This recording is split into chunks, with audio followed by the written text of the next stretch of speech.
Mes chers camarades, bien le bonjour, bienvenue à vous dans cette émission, les fameux entretiens historiques que l'on fait en direct sur Twitch et qui sont rediffusés sur YouTube et en podcast parce qu'on est absolument partout.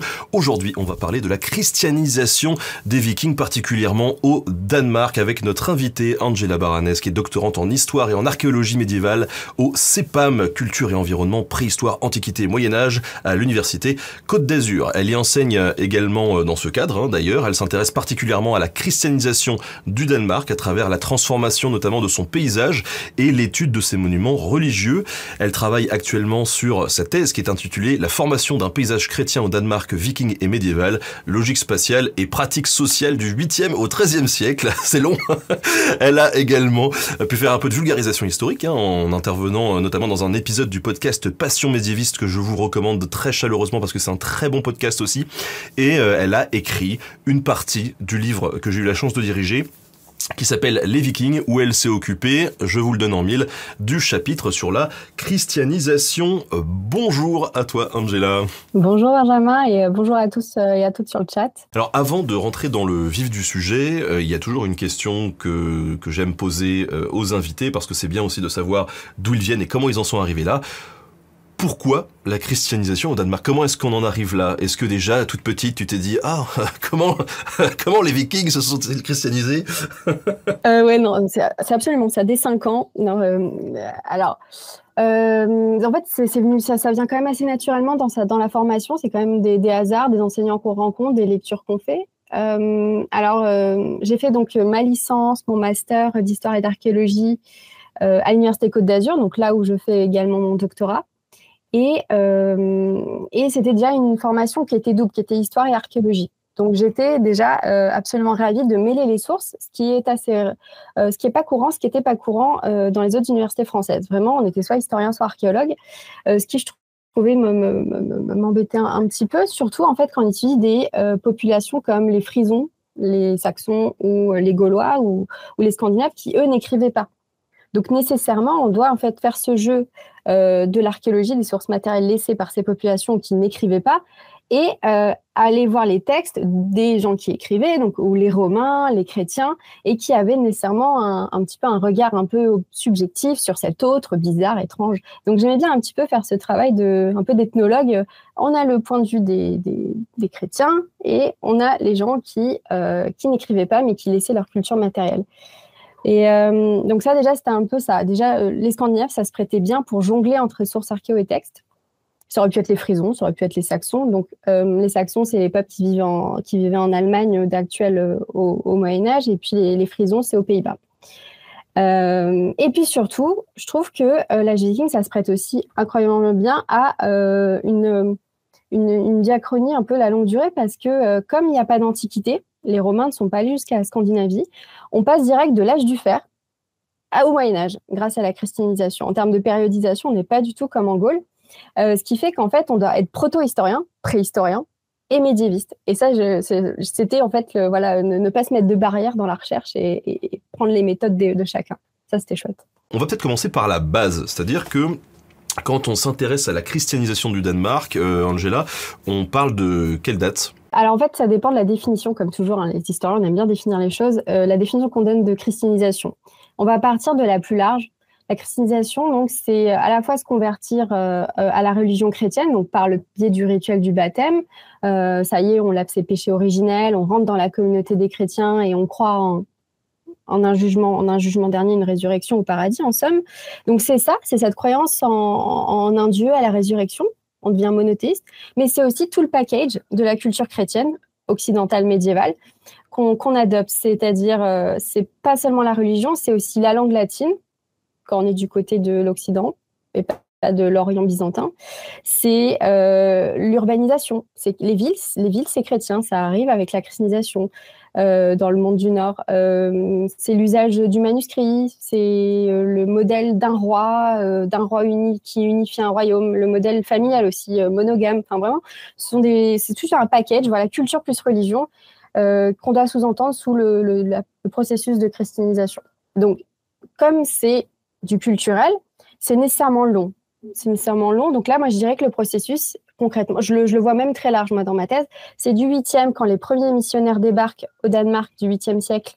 On est, si tu veux, à peu près en Gaule, on est à peu près sous les Mérovingiens à ce moment-là.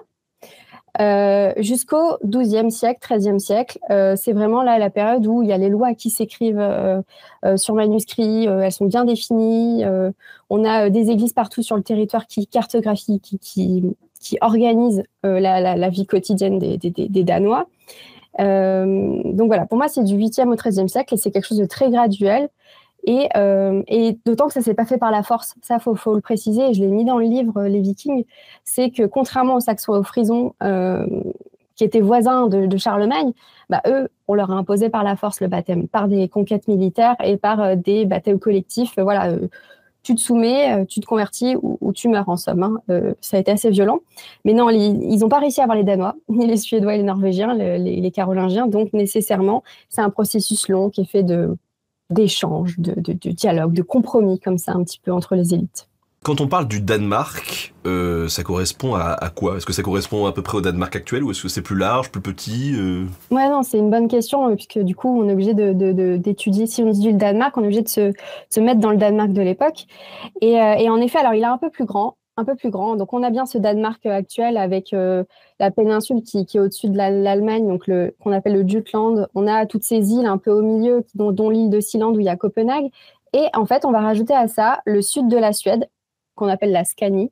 Donc, le sud de la Suède était danoise. Et aussi un peu donc, le nord de l'Allemagne. Le nord de l'Allemagne, sous domination danoise, il n'a été repris qu'au 19e siècle. Ouais, il y a eu des guerres. Mais donc, c'est un Danemark beaucoup plus large.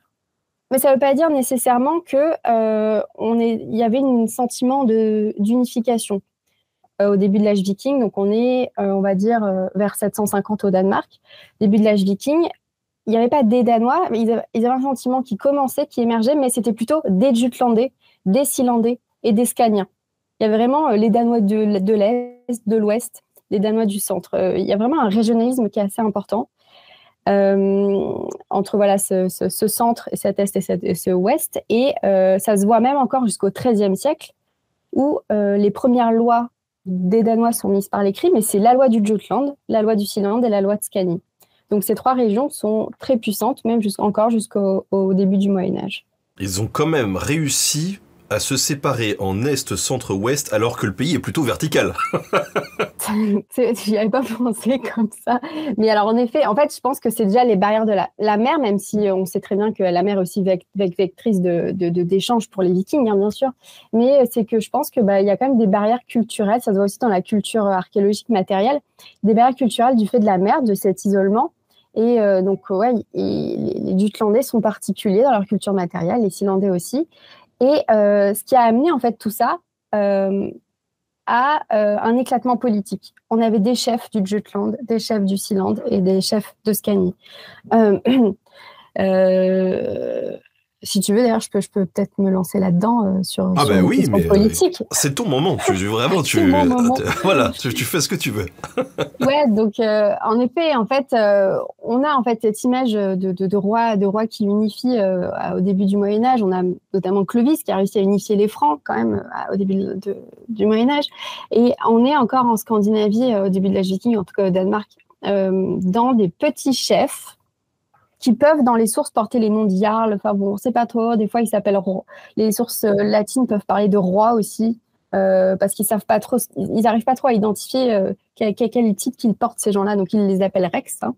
Mais donc on a ces petits chefs qui dominent un territoire qu'on a du mal encore à définir. Il y en a des gros territoires, des petits. En tout cas, il n'y a pas des délimitations nettes. Et leur lieu de pouvoir, duquel ils dirigent à partir de là, donc du coup des territoires environnants, sont ce qu'on appelle des lieux centraux. Les lieux centraux, c'est vraiment des sites ruraux. C'est des sites ruraux, hein, c'est pas des villes. Des sites ruraux qui, dès le IIIe siècle, donc avant même l'âge viking jusqu'au XIe siècle, ont une forte pérennité dans le temps. Il y a une forte tradition qui est mise en place et donc les chefs se battent pour récupérer ces lieux centraux parce que c'est des lieux de prestige, que c'est à des carrefours de route, vraiment, c'est l'endroit où tous les gens se réunissent. Et il y a ce qu'on voit notamment dans les séries comme la série Vikings, ces fameuses halles grandes halles de chefs, ça peut faire 50, 60 mètres de long en bois, qui sont des lieux totalement multifonctionnels pour ce chef. C'est son lieu de vie, son lieu de banquet, d'accueil, donc très social, diplomatique. C'est aussi le lieu où il va faire la loi, qui va faire aussi les procès, donc ce qu'on appelle le ting.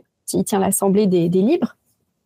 Et c'est là aussi qu'il va y avoir, ça on pourra en parler, donc des activités économiques, mais surtout des activités religieuses dans ces halles, sur ces lieux centraux. Alors bon, j'en citerai pas tout de suite, on peut le garder quand on parlera des lieux cultes païens, mais voilà, donc ces grandes halles de chefs permettent un petit peu de concentrer le pouvoir dès l'âge du fer de ces petits chefs. Alors on a cette vision-là donc de ces cités militaires, mais faut pas oublier qu'on a quand même la majorité de la population qui vit dans des petits habitats regroupés à cette époque-là. Ce sont les Danois de l'âge viking, ce sont des paysans. Ça c'est quelque chose qu'on n'arrête pas de dire. Et si on part en raid, si on part en exploration maritime, c'est souvent la belle saison, quoi. C'est l'été. Et donc finalement, on est fermier et donc ce sont des petits regroupements d'habitats. Voilà, de cinquantaine de fermes parfois, voire moins.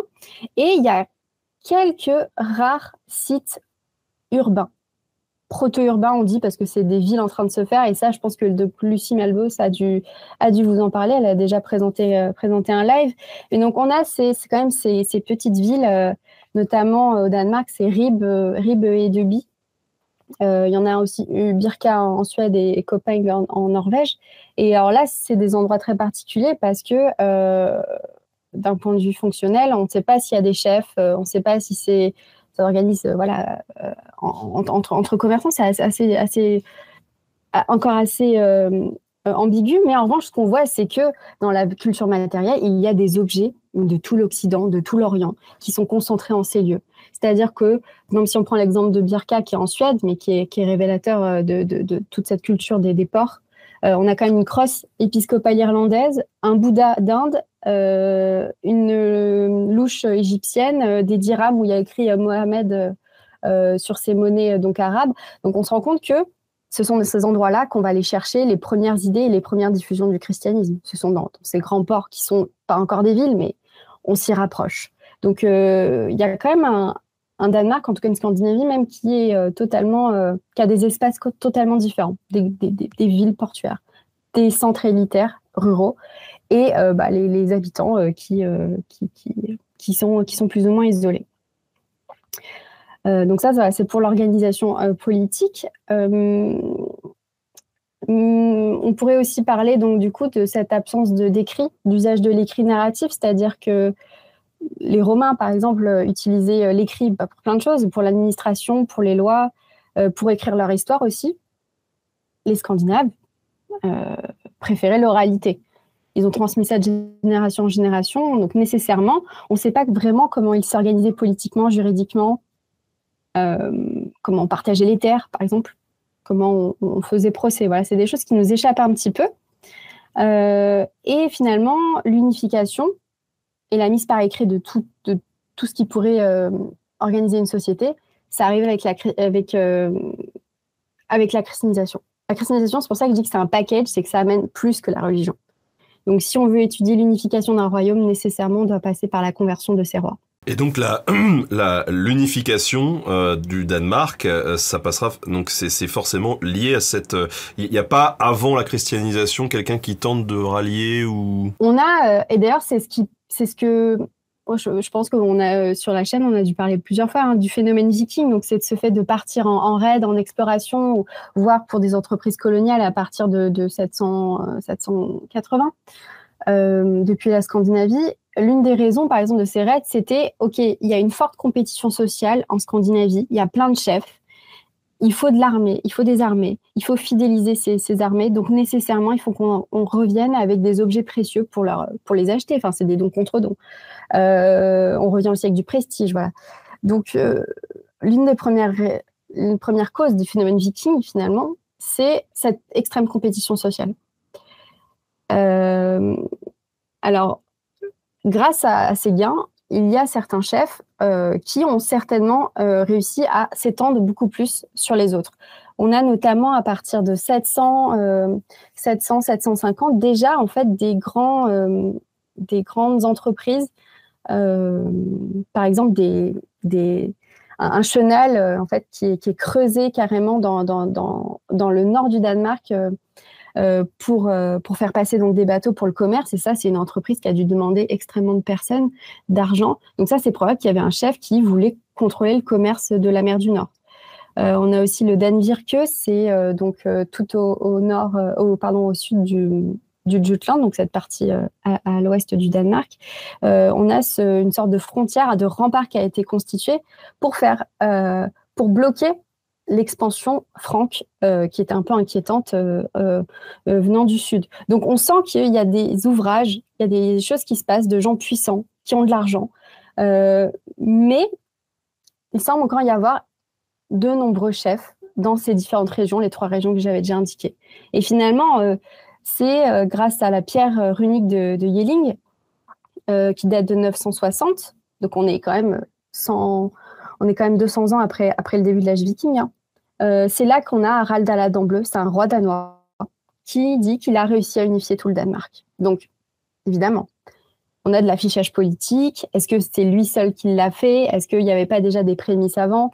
C'est sûr qu'on peut le discuter. Mais en revanche, c'est la première attestation. En fait, les Danois parlent de baptême du Danemark d'ailleurs. 960 et cette pierre unique, c'est le baptême du Danemark avec Harald.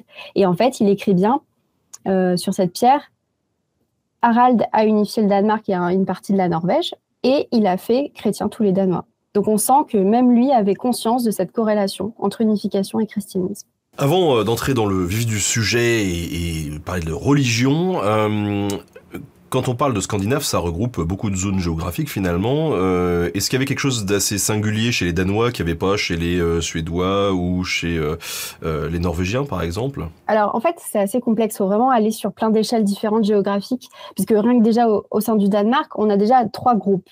Mais alors, on pourrait déjà dire qu'il y a quand même des unités qui se retrouvent chez les Scandinaves en général. C'est quand même le partage de la langue du norrois, le vieux norrois. C'est une langue commune qui fait qu'au moins ils peuvent communiquer ensemble, donc ça crée quand même des liens. Je pourrais en citer, enfin, je veux pas les citer, mais on a quand même pas mal de rois aussi qui s'amusent. Un roi danois peut aller piquer un morceau du territoire norvégien et un morceau du territoire suédois. Donc, et il y a des mariages, donc la culture est commune. Et on va dire que le panthéon nordique peut être plus ou moins commun, même si on va nuancer ça tout à l'heure carrément. Mais est-ce qu'il y aurait une spécificité danoise? Je dirais que déjà, on est sur un territoire qui est beaucoup plus proche de l'Occident en termes géographiques. Rien que par effet, en fait, frontière, nécessairement, les Danois sont déjà beaucoup plus acculturés, communs en tout cas, à ce qui se passe dans le monde franc. On est quand même connecté au continent, contrairement aux 2 autres, qui peuvent être beaucoup plus reculés. En plus, la Suède est pleine de montagnes, la Suède est pleine de forêts et la Norvège pleine de montagnes. Donc, il y a en plus de ça des barrières naturelles aux connexions, quoi. Ouais, je dirais que les Danois sont peut-être les plus occidentalisés avant même la christianisation que les autres. Et il y a notamment, il est connu aussi, lui, Harald Klak, en 826. Alors lui, pour le coup, il se dit roi danois. En 826, il arrive à la cour de Louis le Pieux, c'est-à-dire le fils de Charlemagne. On est vers le nord de l'Allemagne. Il arrive chez lui et il lui dit « Ok, convertis-moi en empereur », parce qu'il était empereur de l'Occident à cette époque-là. « Convertis-moi en empereur et j'accepte la religion ». Donc, on a tout un récit, on a plusieurs textes là-dessus, latins, qui montrent que l'empereur chrétien a réussi à convertir les Danois, les barbares, etc. Louis le Pieux devient son parrain, ce qui fait qu'en fait, il ne peut plus y avoir, en fait, entre le parrain et le neveu,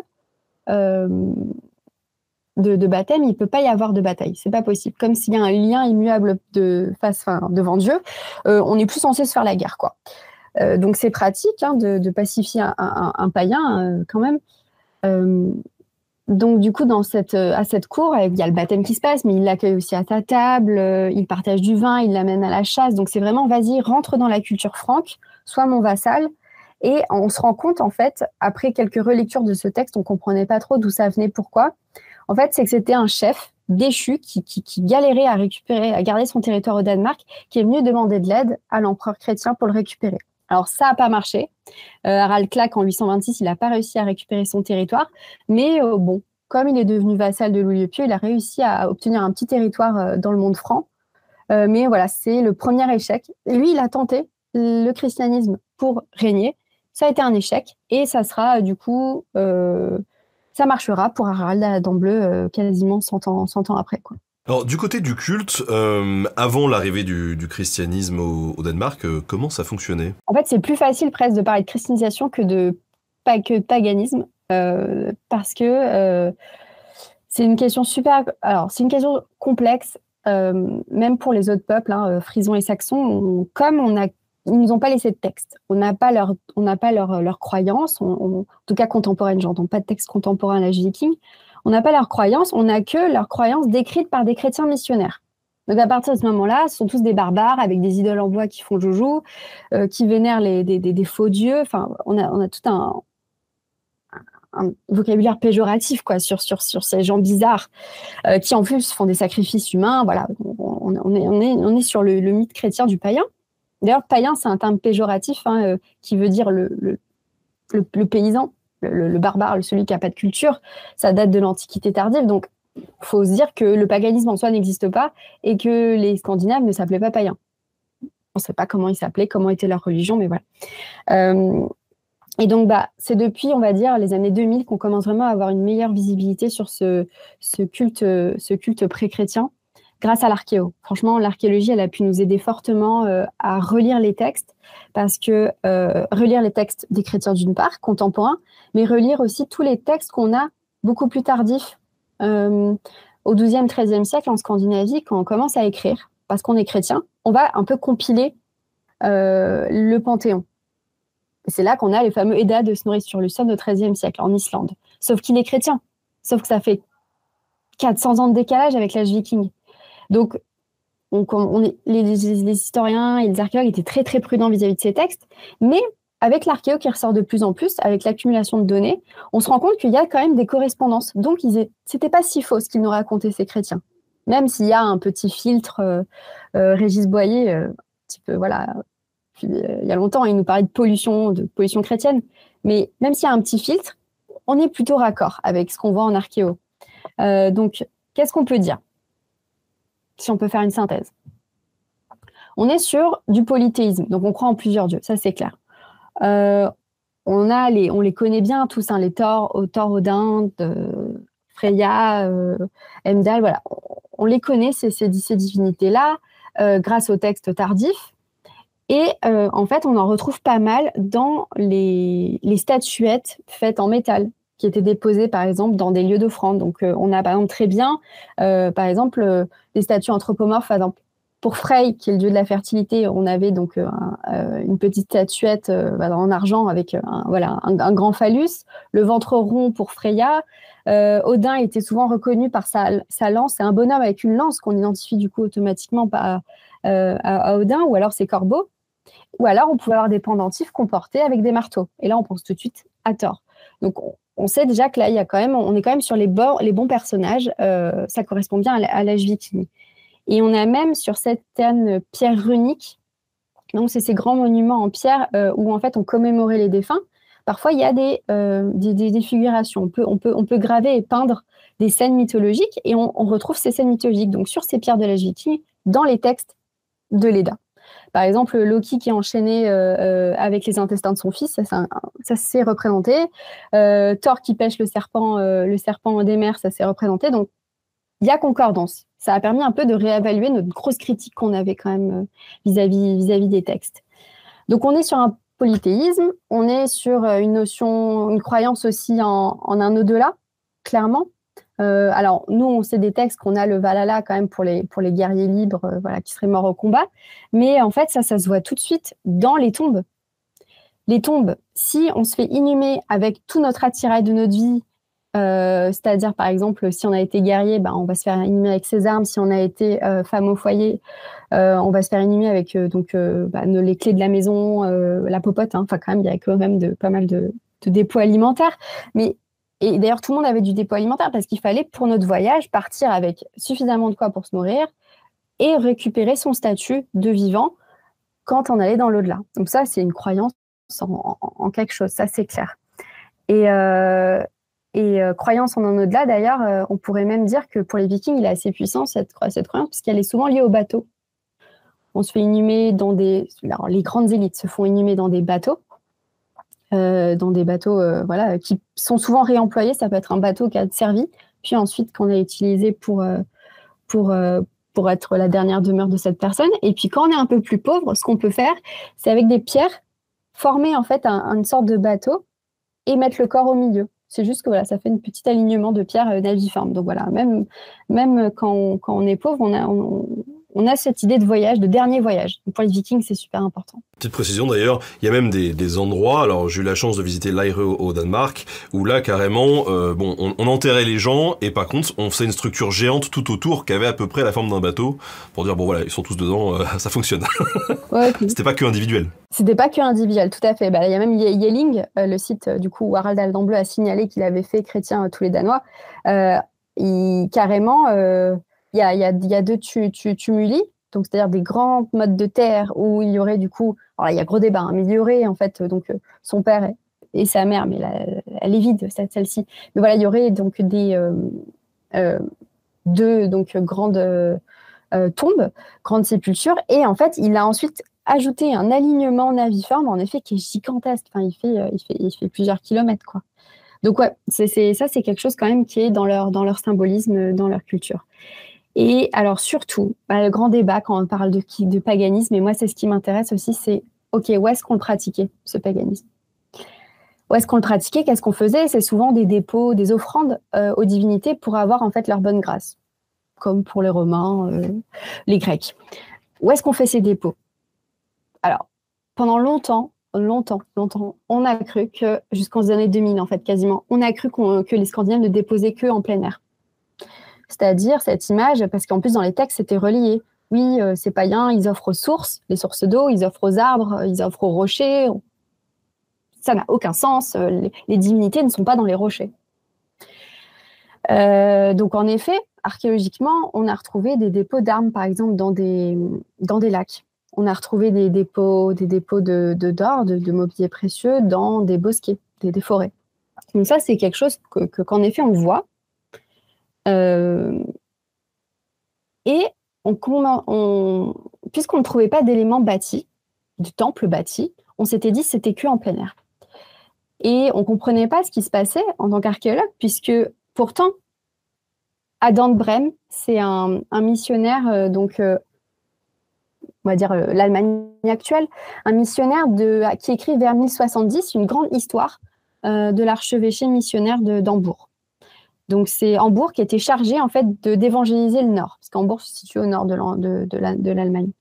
Et donc il écrit mais des pavés, et surtout en fait sur l'histoire missionnaire, mais surtout en fait un super livre.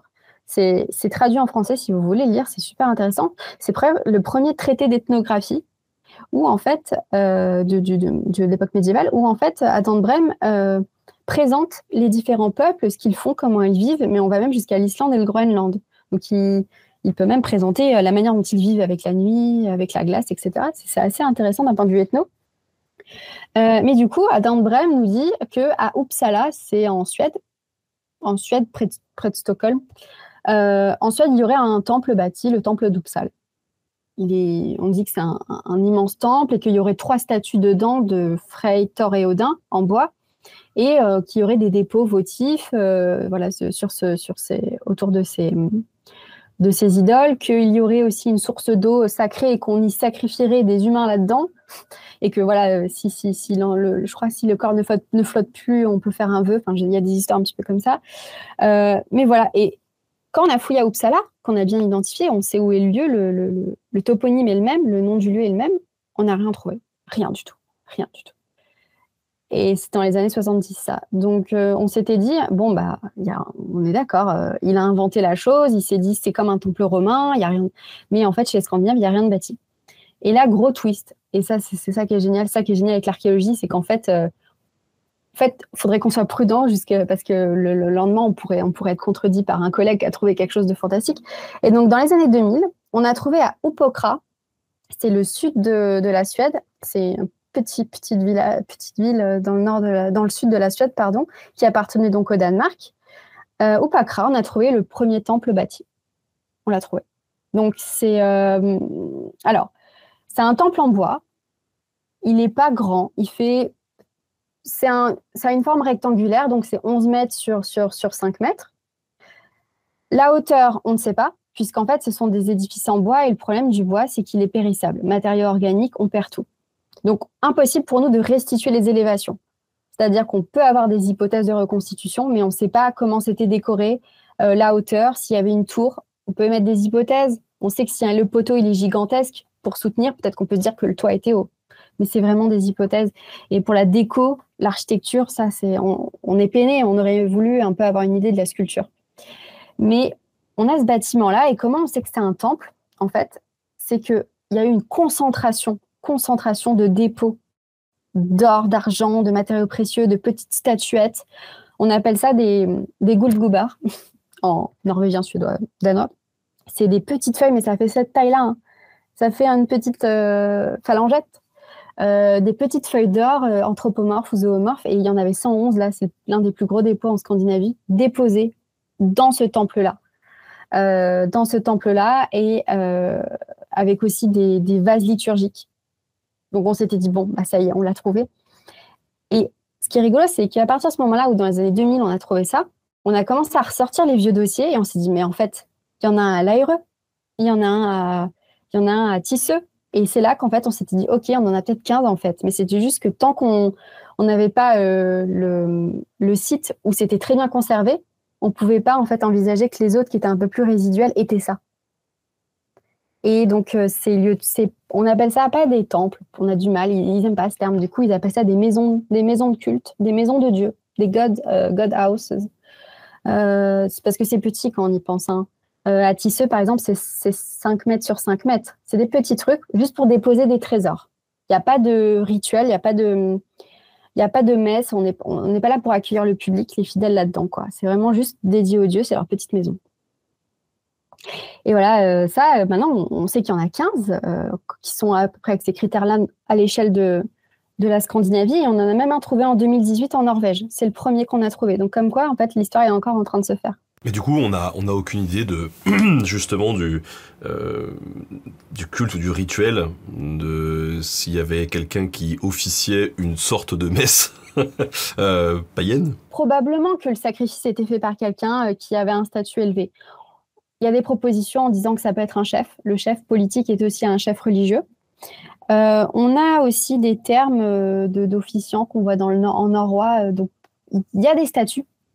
On voit qu'il y a des statuts privilégiés qui peuvent mener un culte, mais en revanche, de savoir comment ils le faisaient exactement, ça, c'est compliqué. Et aussi, on pourrait dire qu'à plus petite échelle, parce que ça, c'est des gros dépôts où probablement il y a des gens qui viennent de partout de la région pour un peu, peut-être à des moments particuliers, peut-être les solstices, qui viennent pour déposer pour un petit peu pour l'année, voilà, avoir le quota de bon augure des dieux. Mais on sait par les textes islandais qu'on pouvait aussi pratiquer à la maison. Et là, c'est le chef de famille qui pouvait un petit peu faire cette petite offrande. Donc, on sent qu'il y a des rituels quand même à différentes échelles. On nous pose une question en aparté. Quelqu'un nous dit, est-ce que les croyances étaient unifiées ? C'est-à-dire que, par exemple, est-ce que Thor, c'était le même Thor partout ? Si Thor était le Thor partout. Alors ça, c'est délicat à savoir parce qu'en fait, comme nous, on va penser Thor on va penser les cultes à Thor seulement avec les marteaux. Bah, c'est vrai que nous, on part du principe que c'est homogène. Ça se trouve, il y a un Thor qu'on ne connaît pas qui est un Thor de la fertilité. Enfin, pourquoi pas? Mais donc, nous, on envisage à chaque fois les Thors avec son marteau. Mais en tout cas, ce qu'on remarque, c'est que les dépôts, les petites figurines qui représentent Thor, Odin, Freya, ne sont pas réparties géographiquement dans la Scandinavie de la même manière. Et même, j'ajouterai une autre source qui est encore plus parlante, c'est les toponymes. J'en ai déjà un tout petit peu parlé, mais c'est les noms de lieux. Donc au final, c'est aussi quelque chose qui nous vient d'eux, les Scandinaves. C'est pas venu avec la christianisation, ce sont les noms de lieux qui datent de l'âge viking. Donc on a des microtextes qui viennent d'eux. Et là, c'est Stefan Brink, c'est un philologue, donc il faut vraiment que ce soit des spécialistes du langage qui viennent nous aider là-dessus. On voit qu'on est historien, archéologue, philologue, enfin, c'est une équipe qui travaille sur l'âge viking. Et Stefan Brink, qui est suédois, lui, il a bien remarqué qu'avec les noms de lieux, il a fait une cartographie à l'échelle de la Scandinavie, que on a les noms de lieux qui sont en lien avec Thor. Ils sont vraiment sur les côtes. On suppose donc que c'est parce que Thor fonctionne bien avec les marins, les marchands, et qu'ils ont besoin de protection voilà, lors de leur périple. Donc, il est plutôt bien pratiqué voilà, sur les côtes, dans toute la Scandinavie. Odin, il est beaucoup plus pratiqué, présent dans les toponymes et l'archéo, dans le sud de la Scandinavie, Danemark et sud de la Suède. Et à l'inverse, Frey, plutôt le nord, Norvège et Suède. Donc, on sent qu'en fait, ce panthéon unifié, bien homogène, et on se dirait que chacun, enfin, qu'on peut avoir proposé donc du coup des offrandes, des rituels à chacun des dieux de manière égale. Ça, c'est quelque chose qui, en fait, a été reconstitué par les auteurs chrétiens au XIIe, XIIIe, XIVe siècle, notamment en Islande, quand ils ont voulu un peu mettre de l'ordre dans tout ça. Ça, c'est quelque chose que plein de collègues ont déjà bien signalé. Ça vient pas de moi. Voilà, cette idée que les chrétiens avaient besoin d'ordonner le panthéon, qui était beaucoup plus fluide, beaucoup plus régional. Ça, faut pas oublier que l'âge viking, c'est pas les Scandinaves, c'est pas les Danois, c'est en fait micro-régional, quoi. Tu viens de nous dire que on avait retrouvé des lieux de culte, ce qui a permis de nous renseigner un petit peu ou de valider certaines croyances, hypothèses qu'on avait sur la religion païenne pré-chrétienne. Au-delà de ces lieux de culte, j'imagine qu'il y a peut-être d'autres lieux qui ont pu nous renseigner, on en a parlé un petit peu tout à l'heure, sur cette religion-là, à savoir les nécropoles. Alors, les nécropoles sont évidemment donc là bien plus nombreuses. Alors, encore une fois, fort régionalisme, donc je vais faire une synthèse à l'échelle du Danemark, mais finalement, on pourrait se dire que selon les zones, il y a des petites spécificités, des petites cultures matérielles quand même qui se distinguent, mais on pourrait dire globalement que les nécropoles sont éloignées de l'habitat. On n'inhume pas près du village, près du lieu de culte. Le lieu de culte, c'est pas un lieu funéraire, par exemple. On n'est pas comme une église avec son cimetière. Donc, les vivants et les morts sont séparés. Et ce sont des nécropoles, du coup, oui, en effet, avec des inhumations individuelles, avec quand même pas mal d'individus. On n'arrive jamais à fouiller tout, hein, toute une nécropole. Donc, du coup, on n'a que des petits aperçus, mais c'est quand même des nécropoles qui sont entre 200 et 2000. Donc, en fait, on sent que ce sont des nécropoles qui sont vraiment communautaires. On s'inhume pas de manière isolée. Ça, c'est pas possible. De toute façon, les hommes et les femmes sont des animaux sociaux, hein. Mais donc, du coup, dans ces nécropoles-là, on a en effet donc des inhumations. Il faut savoir que l'incinération, c'est le fait donc de brûler ces ossements. C'est quelque chose qui part déjà, qui est plus trop présente à l'âge viking. On a déjà bien une adhésion de l'inhumation, c'est-à-dire juste le dépôt du corps, avant même qu'on soit chrétien. Parce que très souvent, on a l'impression, ou les historiens en tout cas, ils ont créé des catégories. Si tu es païen, tu te fais incinérer, comme dans le monde antique. Et si tu es chrétien, tu te fais inhumer parce qu'on n'a pas le droit de toucher au corps, puisqu'il est censé y avoir la résurrection. Quand Jésus revient, tu remontes et tu vas avec ton corps entier au paradis. Mais donc non, eux, dès le 7e siècle, ils se sont fait inhumer. Mais en revanche, en effet, la grande différence quand même avec les tombes chrétiennes, c'est qu'ils sont inhumés de manière habillée, avec leurs éléments de prestige, de parure, avec leurs objets du quotidien. Ils veulent vraiment montrer leur statut social. Presque, il y a un condensé dans leur tombe de toute leur vie parce qu'ils ont envie de montrer j'ai réussi ça, j'ai fait ça et je mérite d'accéder à en tout cas un lieu, le Valhalla ou d'autres. Je mérite d'accéder donc du coup à un lieu en fonction de mon rang social. On a déjà parlé donc du coup de sépultures très très privilégiées, celles qui sont sous tertre funéraire, donc des mottes de terre immenses et dessous une chambre. Il y en a même qui se faisaient inhumer avec des chevaux. Quand même, il y a la tombe de Birka en Suède, de 2 chevaux sacrifiés. C'est quelque chose d'assez prestigieux, d'assez coûteux en plus de faire ça. Mais donc voilà, ces nécropoles n'étaient pas des lieux cultuels. Il semble que pas de culte, il n'y a aucun culte qui s'y passe. C'est un lieu communautaire où reposent en fait les morts. Je tiens à préciser d'ailleurs que les enfants, on ne les retrouve pas. On ne sait pas où sont les enfants dans ces nécropoles. Peut-être qu'ils n'étaient pas inhumés, ils n'avaient pas de sépulture. Et c'est d'ailleurs comme ça qu'on arrive à savoir si on est sur une nécropole païenne ou chrétienne, c'est que les enfants sont inhumés dans le paganisme tant qu'ils ont été baptisés. Ça nous permet un petit peu, c'est un critère qui nous permet de distinguer ça. Donc ces enfants, on ne sait pas où ils sont. Donc les hypothèses, c'est quoi? C'est qu'on a les foutre dans la nature Peut-être, en effet. Alors ça ne peut pas être un problème de conservation parce que même si les os sont plus fragiles pour les enfants, on les retrouve dans d'autres contextes, donc c'est pas ça. Alors soit ils étaient totalement inhumés, incinérés les enfants. Eux, on a continué de brûler leurs ossements et peut-être de les déposer, peut-être dans les maisons, peut-être on gardait peut-être les enfants dans les foyers. Dans les maisons, soit en effet ils n'avaient pas de droit de sépulture, ce qui serait quand même assez étrange. Il y a pas de, on voit pas dans les sources, les pierres runiques ou les sources tardives, on voit pas de rejet de l'enfant. Enfin, il y a un amour maternel et paternel qui existe. Hein. Donc j'avoue que là, les hypothèses, elles sont peu claires. C'est probablement qu'en effet soit incinéré et déposé plutôt dans les espaces domestiques plus que dans les zones funéraires. Mais là, affaire à suivre, il y a un beau sujet de thèse dessus à faire. Donc en gros, pour résumer ce qu'on sait sur cette religion pré-chrétienne, on a des traces matérielles, mais on ne sait pas effectivement comment au jour le jour ils pratiquaient, s'il y avait des rituels, qui officiaient spécialement. Voilà, on a juste des traces matérielles, on se dit, bon, on sait qu'il y avait des bâtiments, ils déposaient les trucs là, on sait qu'ils enterraient comme ça, fin. Après, on peut toujours aller regarder du côté des textes tardifs du 12-13e siècle, mais alors là... il y a toujours cette possibilité qu'il y ait une sorte de fusion entre l'imaginaire chrétien et ce qu'on a qui s'est transmis oralement sur 400 ans. Donc voilà, en fait, moi je préfère toujours partir des sources contemporaines, donc l'archéo, plutôt que d'essayer d'aller récupérer peut-être des anachronismes du côté des textes tardifs, quoi. Du coup, cette christianisation, comment elle a commencé à s'opérer?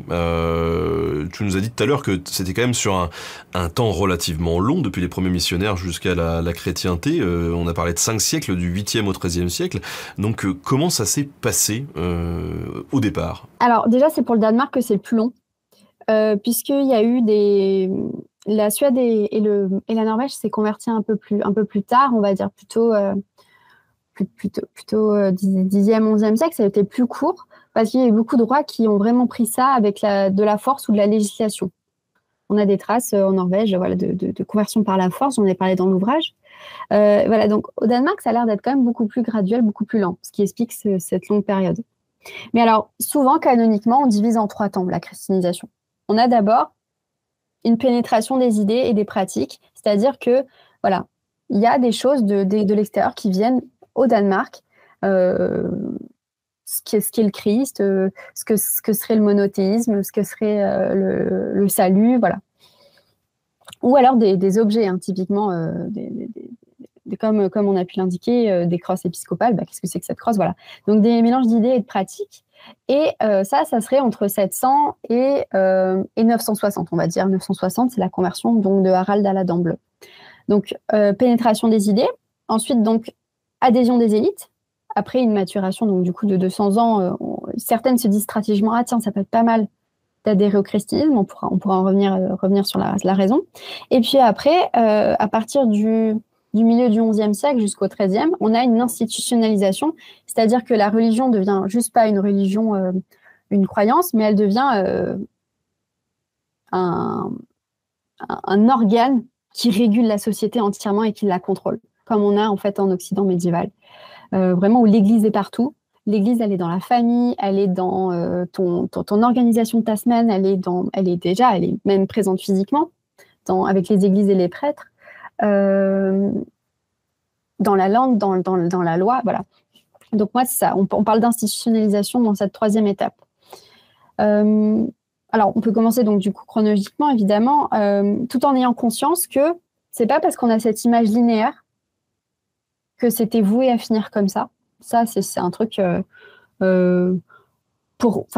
évidemment, les grands empires les grands empires qui sont voisins de la Scandinavie sont chrétiens. Donc ça donne des idées en termes de pouvoir. Ça donne des idées aux chefs comme Harald de se convertir. Si la Scandinavie, on fait des hypothèses folles là, mais si la Scandinavie avait été au contact de l'Empire abbasside, peut-être qu'elle se serait convertie à l'islam. C'est vraiment, on est vraiment sur du contexte là, en fait. C'est pas le christianisme qui était voué à triompher dans tous les cas. Oui, d'autant qu'en plus, l'objet archéo qu'on retrouve le plus dans le Nord, il me semble bien que c'est des dirhams. Carrément, c'est des dirhams. Il y a énormément de contacts avec le Bagdad, énormément d'objets. Et puis même, si j'ai un bon souvenir, les Suédois, quand ils fondent les Roses de Kiev, c'est des colons suédois qui vont du coup du côté de Kiev s'implanter. Il me semble qu'un de ces rois-là accueille en ambassade les 3 représentants des 3 monothéismes, d'après un texte, le judaïsme, l'islam et le christianisme, et qu'après il fait son choix parmi ces 3 religions. Donc on sent qu'en fait, on n'a peut-être pas les sources pour la Scandinavie, mais c'est fort. Mais pourquoi pas qu'il y ait eu un ambassadeur. Alors, l'islam n'est pas missionnaire, mais pourquoi pas un ambassadeur musulman qui soit à un moment donné au Danemark et qui ait pu discuter de l'islam avec ses chefs? Pourquoi pas? Je dis que s'il y a un auteur qui est en train de nous écouter et qui kiffe un peu l'Uchronie, là, il va y avoir des idées qui vont partir là. Ce serait une super idée. Non, mais donc voilà, il faut un peu relativiser et contextualiser tout ça. Et puis surtout se dire que c'est pas parce qu'il y a cette chronologie en 3 temps qu'il n'y a pas eu des retours en arrière. Il y a eu des échecs, des fois. Je vais vous en parler, les missionnaires, des fois, ils se ratent totalement. C'était pas linéaire et surtout, en fonction des espaces, ça change. C'est-à-dire que, par exemple, les proto-villes, là, ces ports qui accueillaient des marchands chrétiens depuis les années 700, évidemment que dans ces endroits-là, on était déjà plus enclin à peut-être adhérer à une nouvelle religion. Alors que si on va dans les hautes montagnes norvégiennes qui avaient peu de contacts, la montagne, elle s'est christianisée plus tardivement. Donc l'assimilation, la pénétration des idées, elle se fait évidemment dans des zones qui sont beaucoup plus connectées. C'est normal. Mais donc, alors, ça commence comment? En fait, vers 700, il y a le premier missionnaire qui vient du monde franc, qui est envoyé. Alors, les missionnaires, ce sont des clercs qui ont un désir de convertir les autres. Alors, ça vient de 2 choses. C'est quelque chose qui vient de l'Irlande, d'ailleurs, la pérégrinatio. C'est l'idée qu'en fait, pour être un bon moine, il faut être totalement itinérant, ne jamais avoir de chez soi, c'est se mettre dans une sorte de souffrance, le classique du christianisme médiéval, une sorte de souffrance. Et en plus de ça, si c'est pour amener le salut des âmes et amener le baptême à d'autres et peut-être souffrir au passage, le fameux martyr, le fait de mourir pour sa foi, de se faire donc tuer par des païens en ayant tenté de les convertir, ça c'est un double truc qui marche très bien dans la tête des moines. Et donc ils partent en Scandinavie, c'est le terrain idéal pour mourir pour sa foi, parce que c'est des barbares en plus qui commencent déjà à attaquer les côtes vers 780 de l'Europe. Donc ils sont assez inquiétants, c'est scandinave. Et donc on a Willibrord, c'est un moine frison, donc les Pays-Bas actuels, qui tente d'évangéliser le Danemark. Mais alors les textes sont assez réduits là-dessus. C'est vraiment un petit paragraphe qui nous dit qu'il a tenté d'être aux frontières du Danemark, donc on sent qu'en fait il est resté il s'est pas mouillé, qu'il a essayé de convertir, que c'était très compliqué et que la seule chose qu'il a trouvé à faire, c'est ramener 30 enfants sur le continent. Voilà, on n'en sait pas plus, qu'il a converti. Il a piqué les enfants. Il a piqué les enfants. Alors, on sait qu'après, on a Ebondrins ensuite qui a fait pareil, il est au niveau des frontières et qu'il a converti, mais en vain, ça n'a pas marché, en 830. Et on a surtout Ancher, c'est mon 3e missionnaire. Donc on est 100 ans après Willibrord qui, en 828, lui, il va un peu plus loin dans les terres. Lui, il s'enfonce. Il n'a pas peur. On connaît sa vie de moine missionnaire grâce à Rimbert, c'est un de ses disciples qui a écrit sa vie de saint, parce qu'il est devenu saint, cet Ancher. Il a écrit sa vie de saint et il nous explique qu'à partir de 828, lui, il est parti direct, il est rentré dans les ports, à Ribe, Edeby et Birka, en Suède. Il nous a fait donc stratégiquement les endroits qui connaissaient mieux les chrétiens pour commencer à convertir. Et lui aussi, il ramène des enfants aussi, parce qu'il fait des sauts de 2 ans, puis il revient, puis il repart. Voilà, il ne va pas non plus vivre pendant 15 ans avec des païens. Mais on peut imaginer que ce sont des familles qui confient leurs enfants éventuellement ou... Alors non, en fait, ce qui doit certainement se passer, c'est qu'ils rachètent... Alors, il faut savoir que la société viking, elle est quand même fondée sur des noms libres. Et donc, très certainement que je pense qu'ils ont acheté des esclaves enfants. Mais ce qu'ils ont surtout fait, c'est acheter des esclaves enfants qui étaient locaux. Ce n'étaient pas des esclaves chrétiens, parce que les Scandinaves avaient quand même chez Jésus des chrétiens en esclaves. Parce qu'en fait, ça, c'est ce qu'on comprend a posteriori, c'est ce qu'ils ont fait avec ces enfants, c'est les former sur le continent, les faire devenir prêtres et les faire revenir en Scandinavie. Parce que qui mieux que des gens qui connaissent la culture et la langue pour convertir. Parce que là, clairement, alors, Willibrord, il était frison. Donc, on va dire que le pays, la langue des Frisons, elle pouvait se rapprocher du germanique des Scandinaves. Mais alors, en chair, il est latin, il est latiniste. Là, il y avait un choc je sais pas, franchement, on se demande encore comment ils ont pu discuter. Ou alors, il a demandé un intermédiaire justement dans ses ports, puisqu'il devait sûrement y avoir pour le commerce des traducteurs. Mais donc, ouais, la stratégie de ces enfants, c'était, pour avoir des futurs petits missionnaires qui parlent la langue et qui savent comment bien aborder les personnes. Malin. Malin, tout à fait. Mais donc, du coup, ces missionnaires, c'est mitigé. Hein. Même si dans les textes, on nous dit qu'il y a eu moult conversions, on ne sait pas trop, d'autant que dans les nécropoles, à la même période, on voit que c'est encore très, très, très mixte. Hein. Il y a quelques petits éléments chrétiens. On peut avoir, par exemple, une croix en pendentif, mais on va se faire inhumer encore sous un tas de tertre, de terre, en plein milieu des païens. Enfin, on sent que c'est une période de transition où il n'y a pas encore de règles. Et c'est pour ça que c'est très difficile pour moi, d'ailleurs, qui essaie de distinguer d'essayer de trouver les premiers chrétiens. Très difficile de les distinguer parce qu'en fait, on a des nécropoles qui sont totalement hybrides. Et je parierais pas, je ne tenterai pas de dire celui-ci est chrétien, celui-ci est païen, parce qu'ils mixent tout. On a des marteaux de Thor avec des croix, on a des pratiques, une orientation est-ouest. Les chrétiens font ça pour se tourner lors de la résurrection vers Jérusalem, mais en fait, pourquoi pas un païen peut le faire. Enfin voilà. Donc il y a une sorte d'hybridité. Donc on sent que ces missionnaires, ils arrivent à faire des choses, mais c'est pas aussi homogène, standardisé qu'ils le voudraient. Alors, en chair, quand même, il arrive à faire 3 choses. Enfin, une chose, mais en 3 fois. C'est construire les premières églises de Scandinavie. C'est dans ce texte-là, la vie de Saint-Ancher. En 830, 860, voilà, il a construit à Ribe et Deby et à Birka, donc ces grands ports, des églises. Donc, on sent que là-dessus, il y a quelque chose d'un peu plus institutionnalisé qui commence. Et en fait, c'est les rois, les chefs locaux, les chefs de ces petits ports qui acceptent ces églises. Et on s'est demandé pourquoi, alors qu'il y a bien écrit dans le texte qu'ils n'adhéraient pas au christianisme nécessairement, mais ils laissent la liberté.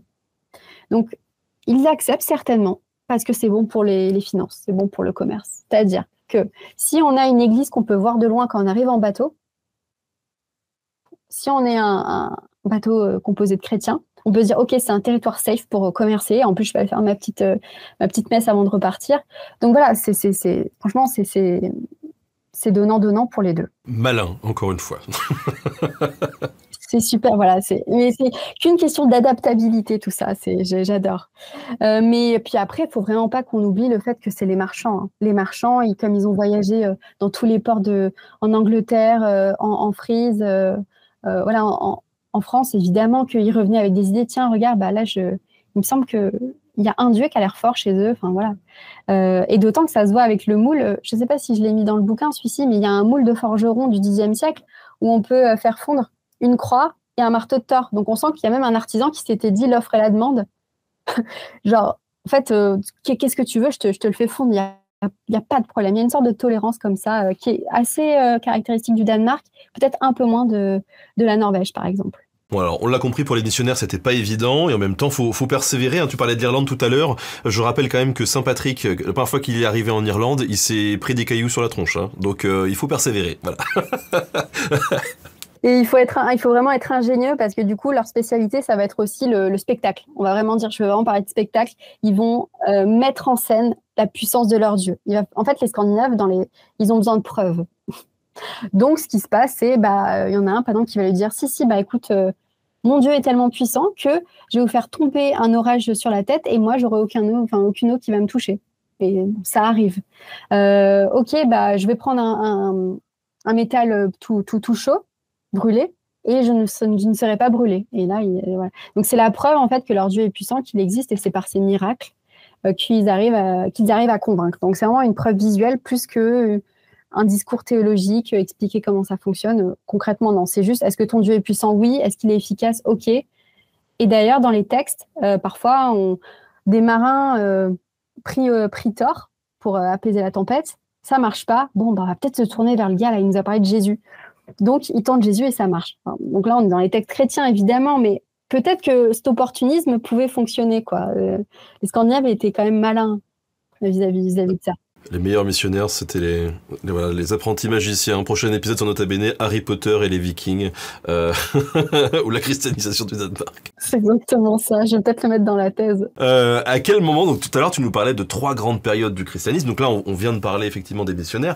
Deuxième période, comment est-ce que le christianisme s'installe vraiment plus durablement dans le royaume? Quand est-ce que ça devient la religion principale? Alors on dit donc 1960, Harald à la dent bleue, donc un roi régnant qui aurait unifié tout le Danemark. Il l'inscrit sur sa pierre runique qu'il pose à Jelling, entre donc les sépultures de ses 2 parents, et il fait aussi ériger une église en bois qu'on a retrouvée dans les années 50.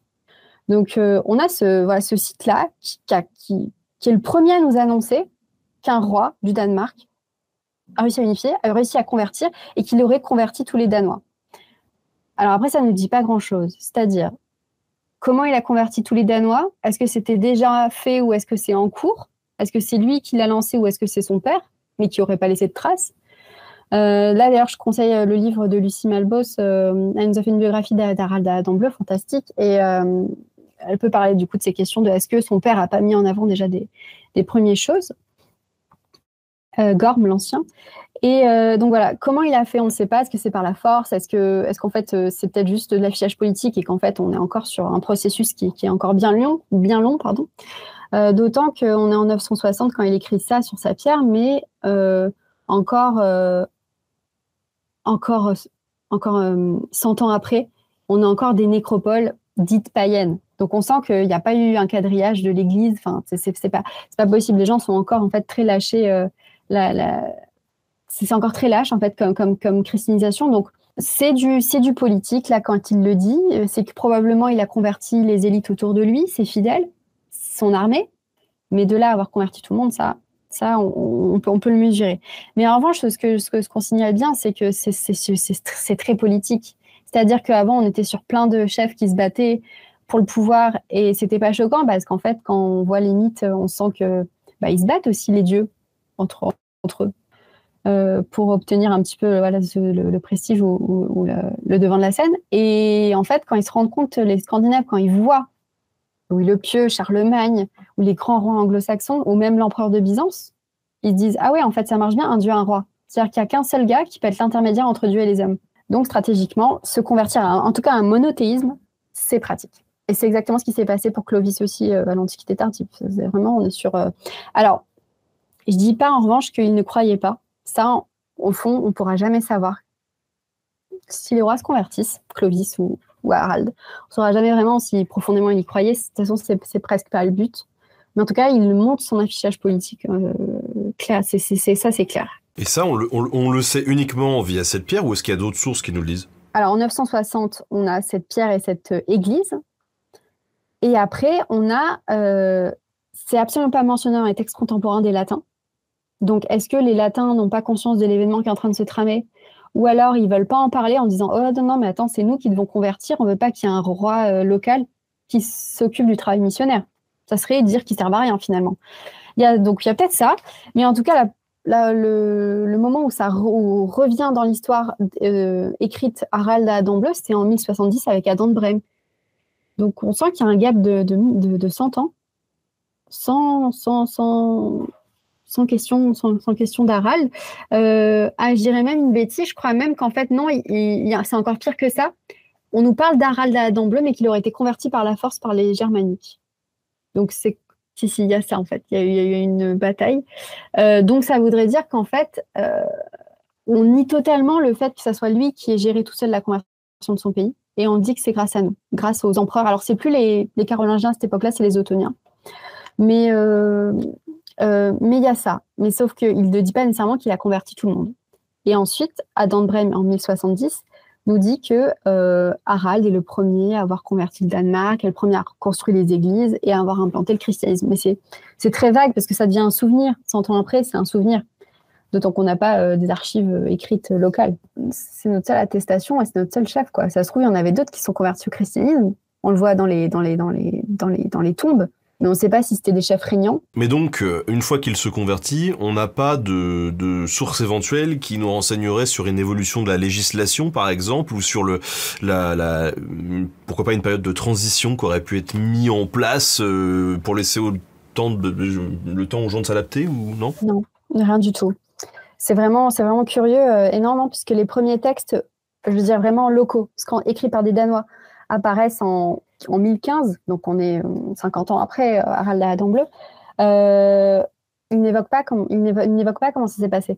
Et même pendant 100 ans, 150 ans, c'est un historien, je me souviens plus du nom, une historien danois qui expliquait ils sont un peu gênés quand ils doivent raconter leur histoire. Il y a un petit gêne de raconter l'histoire païenne au début. Donc, on fait comme si ça s'est bien passé, conversion, sans souci, on n'explique pas comment ça s'est passé. Et c'est après, avec par exemple Saxo Grammaticus vers 1200, qu'on commence un peu à revenir sur notre passé païen, qu'on peut un peu enjoliver. Mais jusqu'à là, il y a une petite damnation mémorielle, on ne veut pas voir ce qu'on était dans les textes. Donc, non, vraiment, on ne sait pas comment ça s'est passé. En revanche, ce qu'on peut dire, c'est que d'un point de vue archéologique, les pratiques sont encore fluides de ouf. C'est pas encore on n'est pas encore sur des belles pratiques, par exemple, funéraires chrétiennes, dites orthodoxes. On pourra en parler des lieux de culte païens, mais moi, ce que je vois clairement, c'est que les lieux de culte païens, alors, très difficile de dater la fin d'un site. Parce que là, c'est pas le début que je cherche, c'est la fin. Pour savoir si, en fait, est-ce qu'au moment où, du coup, les rois décident de se convertir, est-ce qu'ils décident de dire, allez, on abolit tout, on ferme ces temples, on arrête les offrandes aux sources, etc., au lac, et on brûle peut-être, je sais pas, on en parle souvent dans les textes missionnaires, il faut brûler tous les temples païens. Donc, je suis allée vérifier les dates, et c'est très, très difficile de dater la fin d'un édifice en bois dont on n'a rien retrouvé, d'ailleurs, parce que je précise qu'à chaque fois que je parle d'édifice en bois, ce qu'on retrouve, c'est juste les négatifs laissés par les poteaux. C'est-à-dire des trous de poteaux, c'est ça, c'est des fosses, des poteaux. On n'a plus le poteau parce que c'est un matériau organique. Et donc, en fait, la seule chose qu'on voit, nous, en tant qu'archéologues, quand on fouille donc de manière horizontale, et tout d'un coup, on voit apparaître une poche, par exemple, d'une terre qui aurait une couleur différente que la terre juste à côté. Et en fait, avec un peu de recul, on se dit, ah, mais là, il y a un fossé là, il y en a un plus haut, là, un plus haut, et on arrive à faire des alignements. Et ça nous donne un édifice. On a juste un rectangle, voilà. Ça, il faut vraiment avoir du recul pour le voir des photos aériennes. Et donc, très difficile de dater un négatif pour savoir la date de fin. Donc, ce qu'on fait, c'est qu'on prend souvent les morceaux d'os offerts peut-être dans ces maisons de culte. On va chercher le plus jeune, la date la plus jeune qu'on ait. Mais ça encore, ça veut dire, OK, c'est le dernier ossement retrouvé là, mais est-ce que c'est la date de fin d'édifice? La seule chose que je peux dire, et je suis plutôt cool, enfin, c'est plutôt chouette, c'est dans ma thèse, ça, donc ces datations-là, elles ont l'air quand même de montrer que c'est vers 1050 qu'il n'y a plus de dépôts dans ces maisons de culte. Alors qu'en 960, Harald est censé avoir fait chrétien tous les Danois. Donc il y a un gap de 100 ans. Parce que je pense que c'est impossible de contrôler tout le monde, c'est pas possible. Et qu'il y a des chefs, peut-être, qui ont maintenu ce prestige un petit peu. Ils avaient le pouvoir avant avec ce paganisme et ces maisons de culte. Donc, on sent que ça ne s'est pas arrêté tout de suite. Il n'y a pas d'attestation de feu dans toutes ces maisons de culte. Donc, on sent que ça n'a pas été cramé comme on pourrait l'envisager, victoire du christianisme. Donc, on sent que c'est un peu avec gêne, peut-être, avec abandon, et on a laissé le temps faire que ces lieux de culte ont décliné, quoi. Ça, c'est intéressant. C'est une christianisation qui est douce et qui n'est pas... Si elle a été par le haut, elle a été faible, en fait. Ils ne pouvaient pas tout contrôler. Et alors, pendant ce temps-là, on a du coup, ok, donc l'abandon très progressif de ces lieux de culte-là, mais est-ce que donc en même temps, on voit l'apparition d'églises de plus en plus fréquentes sur le territoire? Ouais. Bien sûr. Alors, ça c'est pareil, c'est aussi un autre challenge de ma thèse. C'est recenser les premières églises d'un point de vue textuel. On sait qu'il y a ces premières églises missionnaires. On a quelques traces dans quelques textes d'églises construites par un roi ou un évêque. C'est quand même l'élite, l'évêque. C'est celui qui est haut de la pyramide ecclésiastique. Mais on n'a pas beaucoup d'attestations dans les textes. Les textes du 9e jusqu'au 11e siècle. Et on a juste Adam de Brême qui nous dit en 1070, quand il fait son bilan ethnographique, il nous dit il y en a à peu près 1500 au Danemark.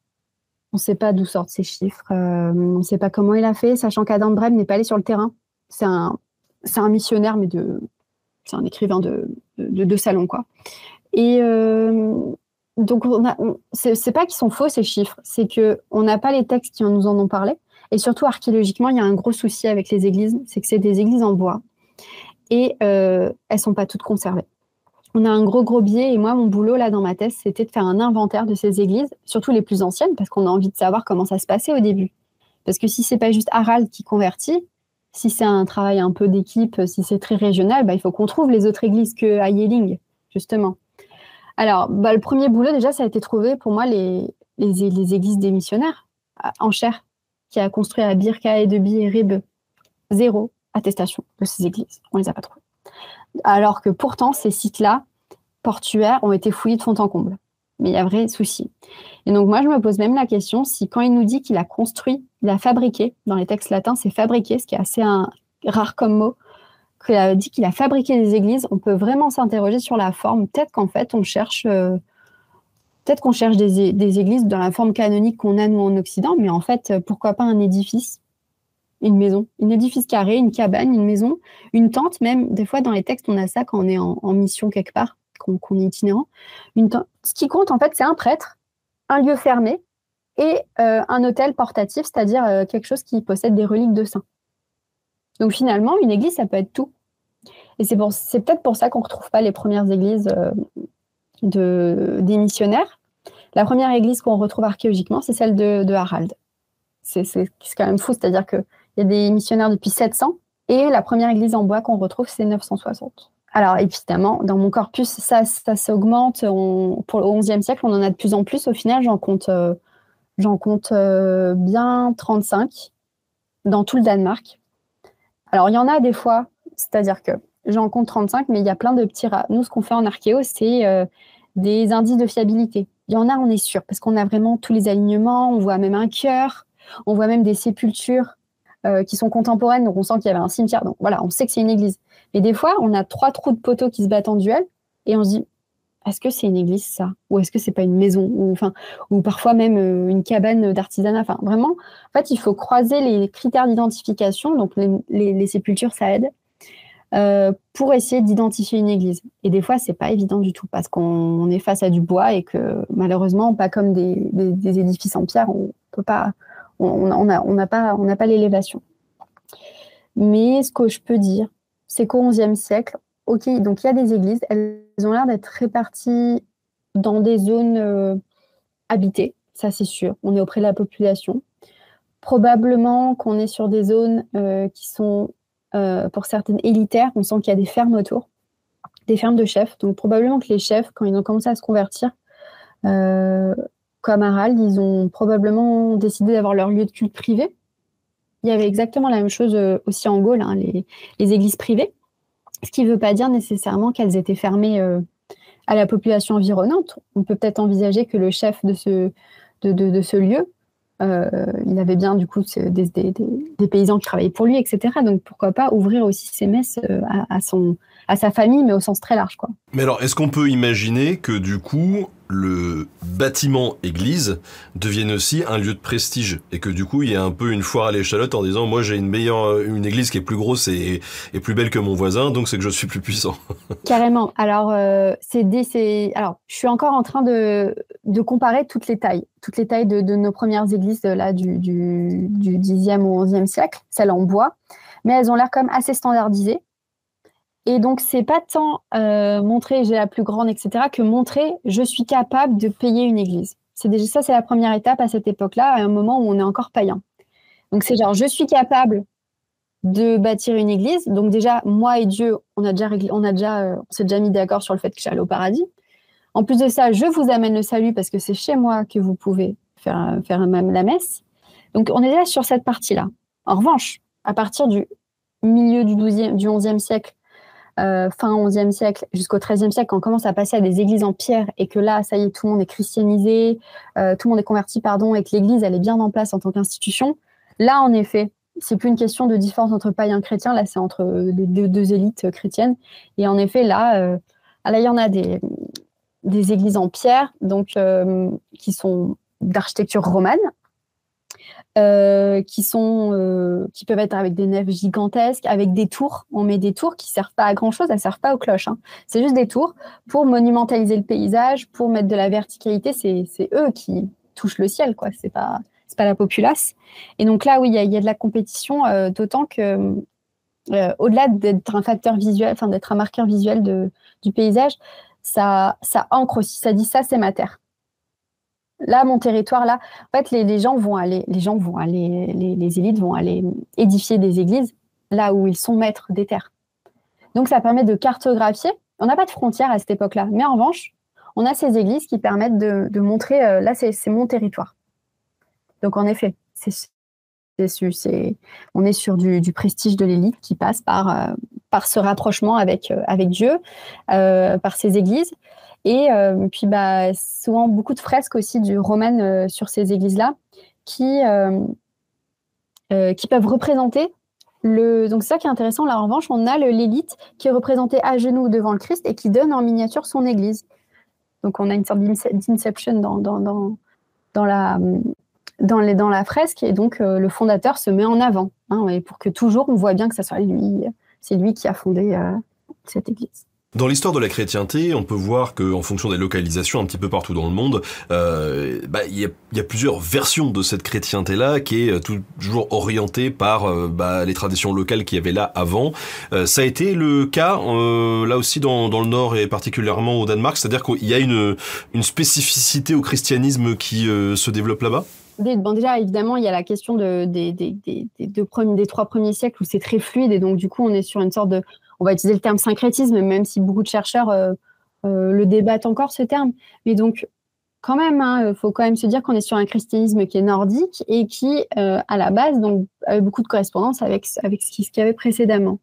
Mais je dirais qu'en termes monumentaux, c'est ce qui m'intéresse plus, moi, dans ma recherche. Je pense que le truc qui est spécifique à la Scandinavie chrétienne et que je trouve magnifique, c'est les pierres uniques.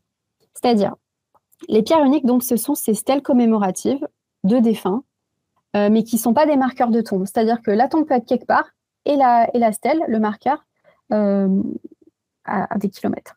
C'est juste que c'est un gros bloc de pierre posé comme ça pour marquer le territoire et que toujours les gens se souviennent en lisant de ce défunt. Alors, c'est quelque chose, c'est écrit en runes.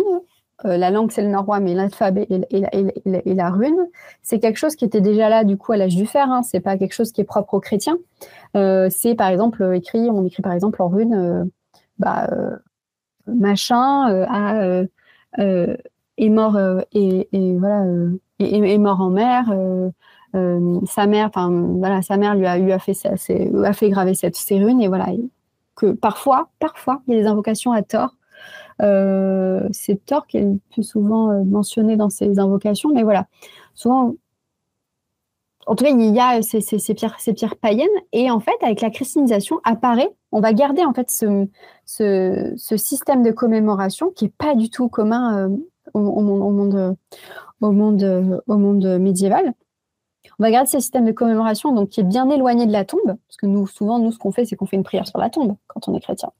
Et là, bien éloigné, et on va pouvoir faire une prière sur cette pierre, à Marie, à Jésus, à Saint-Michel, qui montre du coup ces premiers chrétiens danois. Et avec donc des décors qui sont beaucoup plus chrétiens. On a par exemple la croix, on a le cerf. Le cerf peut aussi, toujours en débat, mais peut représenter le Christ. Le serpent aussi, souvent ce serpent est noué par la croix, donc on sent que c'est le mal qui a combattu, le christianisme qui a réussi à vaincre le mal. Donc c'est une culture autochtone, vraiment une culture autochtone, une appropriation du christianisme sur des motifs, un support, un mode de commémoration et une langue. On a gardé les runes, hein, on a gardé le norrois, qui sont vraiment propres aux Scandinaves. Et il y en a beaucoup en Suède, mais faut pas oublier, il y en a beaucoup aussi au Danemark.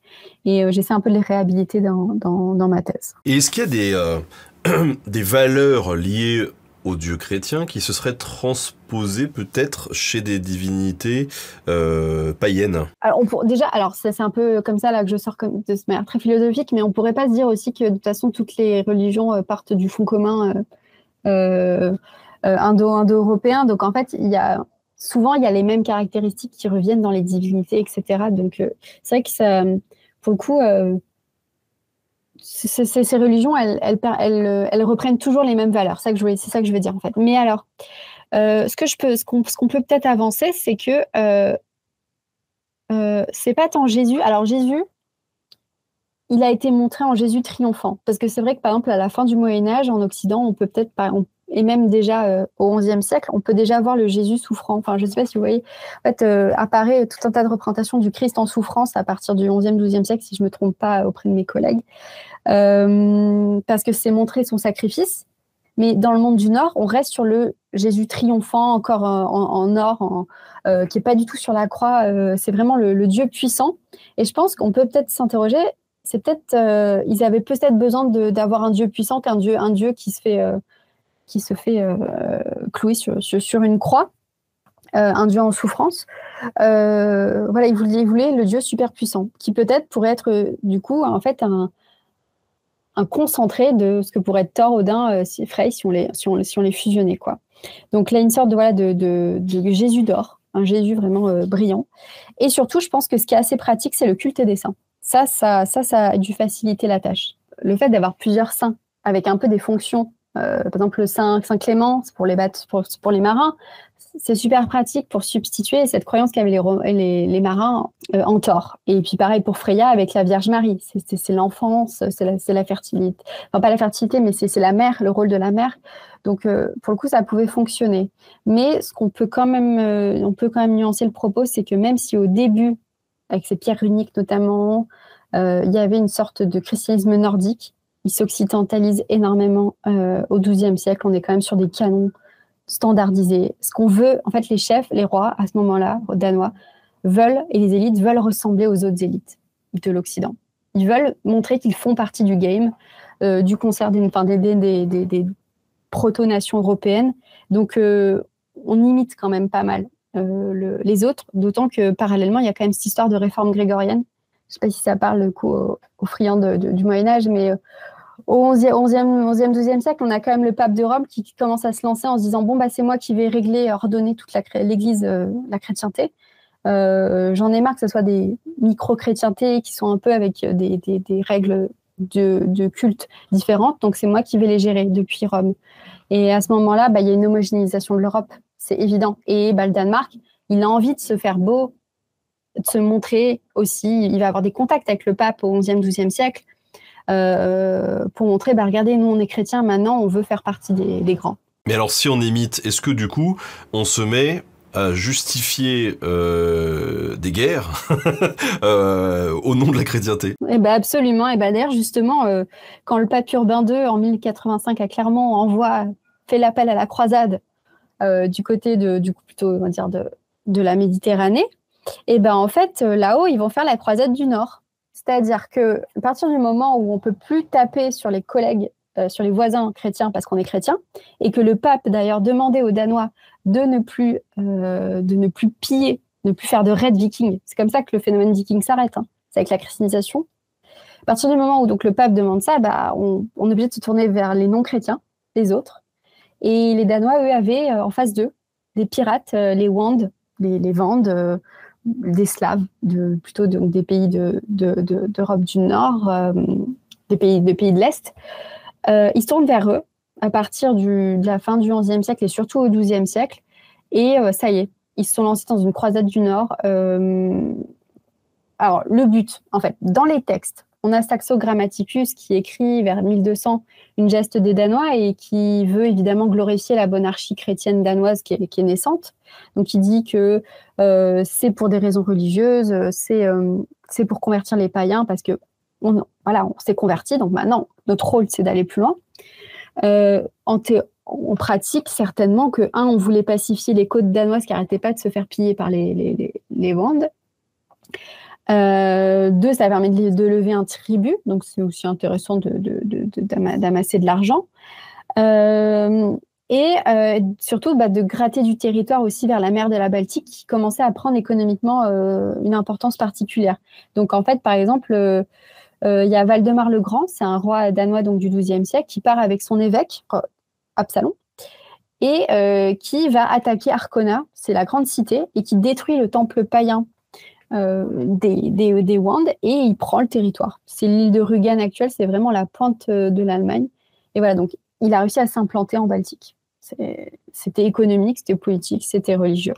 Alors moi c'est vrai que quand on évoque la christianisation à travers les programmes Nota Bene aussi, c'est vrai qu'on a beaucoup parlé de mythologie sur Nota Bene, et ben on évoque aussi forcément les mythes, les écrits sur lesquels on peut se reposer, et il y a souvent cette question de est-ce qu'ils n'ont pas mis un peu beaucoup de ce qui fait le sel du christianisme dans ces mythes, d'un point de vue littéraire, païens. Donc, est-ce que tu peux nous en dire, peut-être nous dire un petit mot sur cette réécriture des mythes de la spiritualité scandinave par les chrétiens? Notamment, nous on avait fait un épisode sur Balder, qui, si on met le mythe en parallèle avec ce que représente la chrétienté, il y a quand même certaines similitudes, quoi. Alors, j'en ai parlé un tout petit peu. En fait, au 19e siècle, 20e siècle, quand on avait les textes, les Eddas ou les textes norvégiens, les sagas, du 12e, 13e, 14e siècle, écrits par des chrétiens,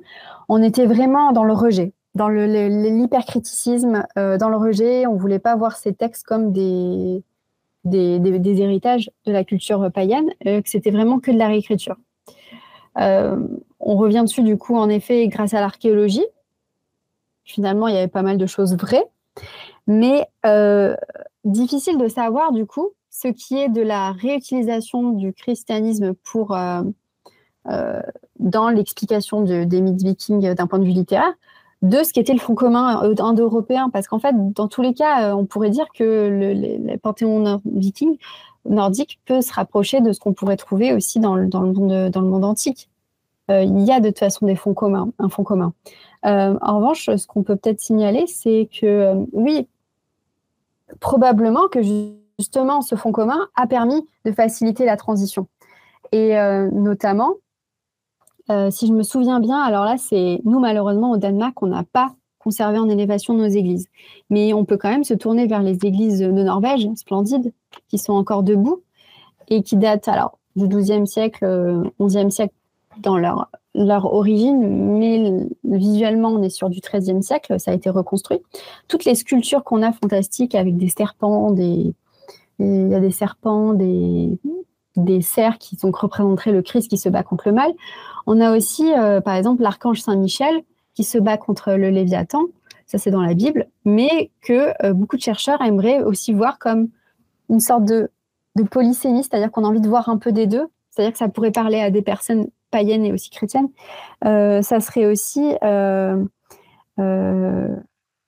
qui c'est qui se bat contre le serpent dans les mythes? Jormungand, Thor? Ouais, Thor.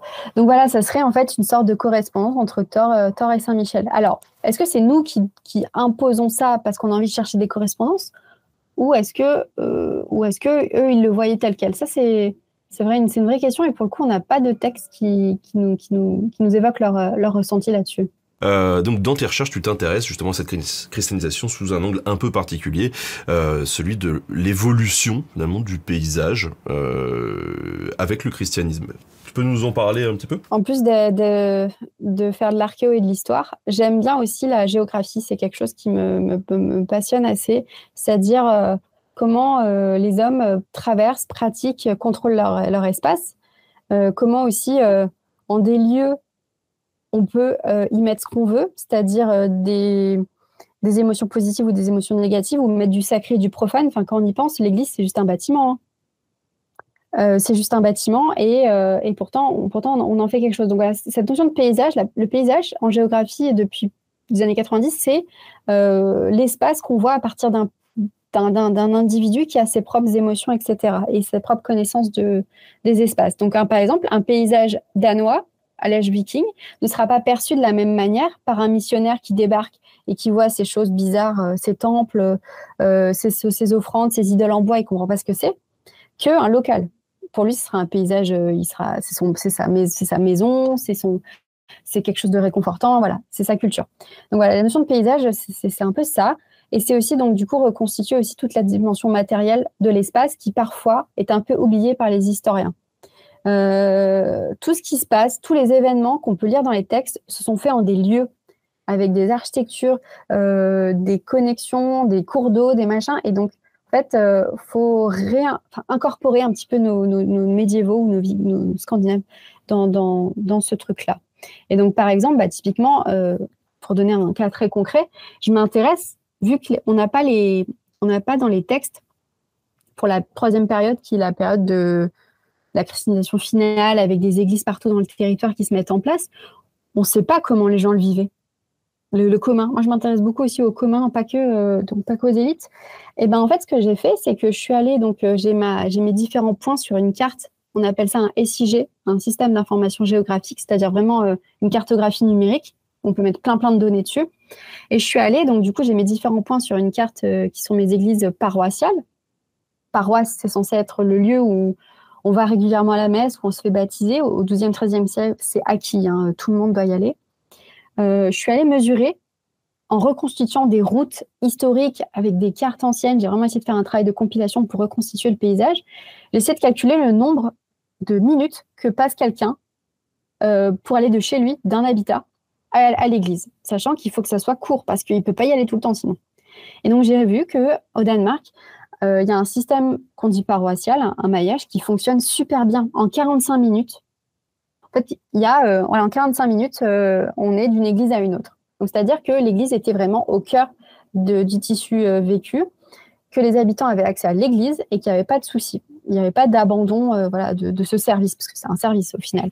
Donc ça, typiquement, c'est grâce à l'analyse spatiale et au paysage. Et je suis même encore allée plus loin, et on pourra même finir là-dessus. Je suis même allée encore plus loin. Je me suis dit, mais ce paysage-là, nous, on envisage toujours l'histoire de manière visuelle, mais on pourrait l'envisager avec les autres sens. Alors, l'olfactif, là, j'avoue qu'on n'a pas de traces archéo Enfin, les encensoirs, on en a.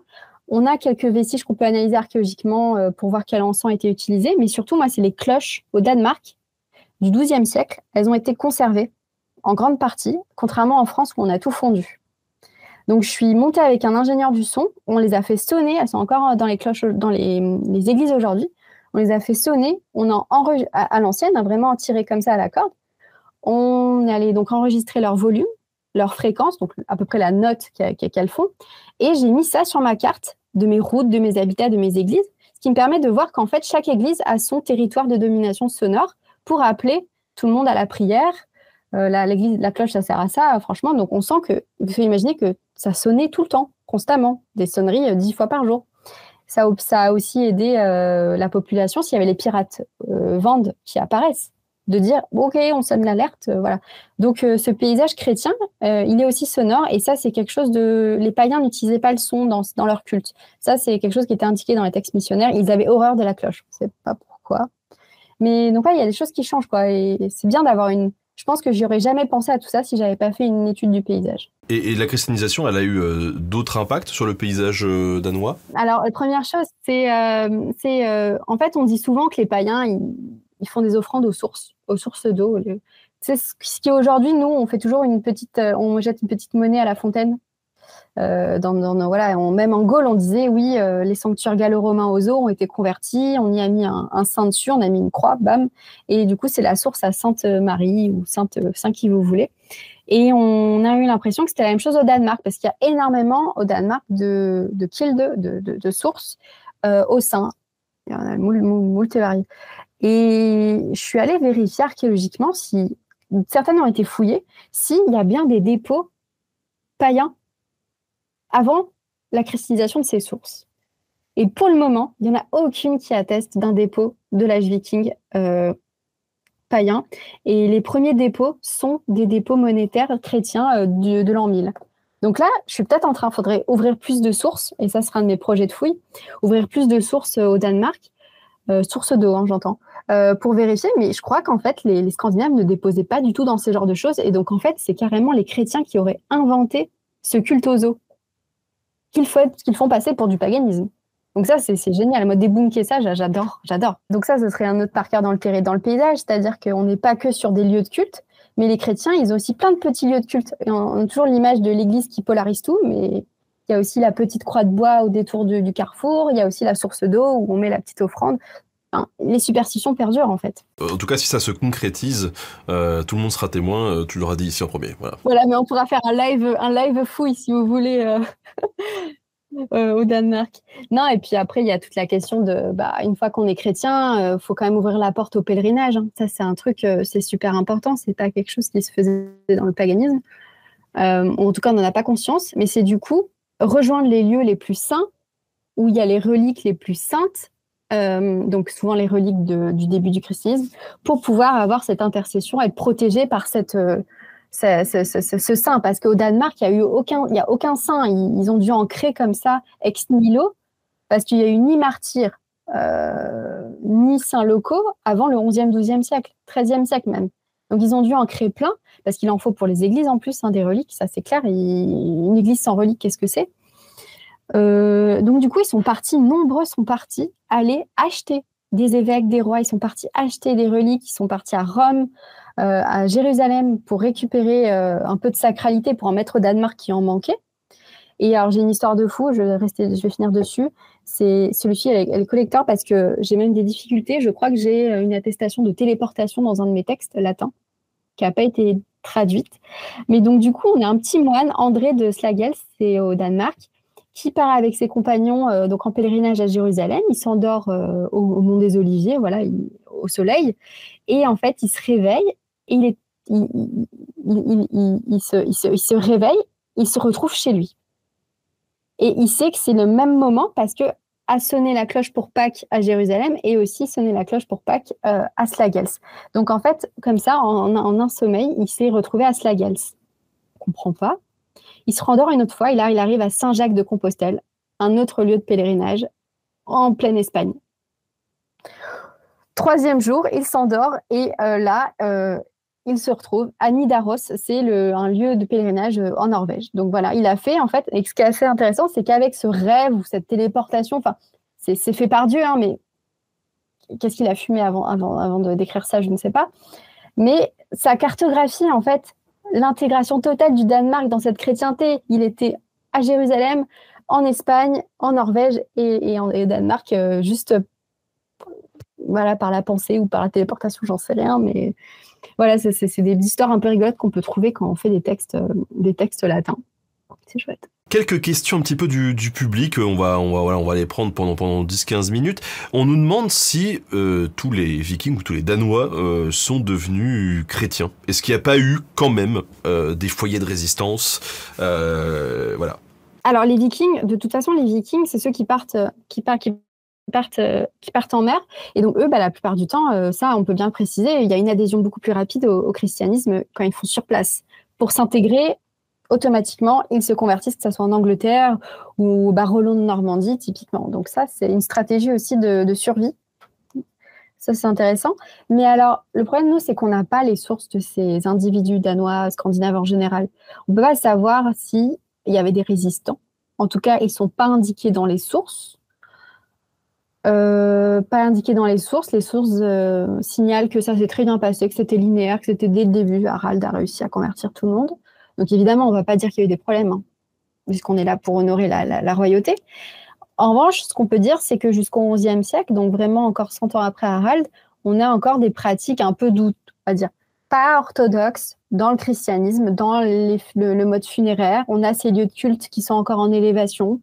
Ces lieux de culte païens encore en élévation. Donc, on peut dire peut-être qu'il y a 100 ans de marge où peut-être, c'est pas tant une question de gens qui sont restés païens ou chrétiens, c'est peut-être juste, on a fait un peu des deux, parce que quand même, grand-père, il a fait comme ça, donc je vais peut-être continuer. Enfin, il faut aussi se dire que c'est peut-être le temps d'une génération pour homogénéiser une pratique, une croyance.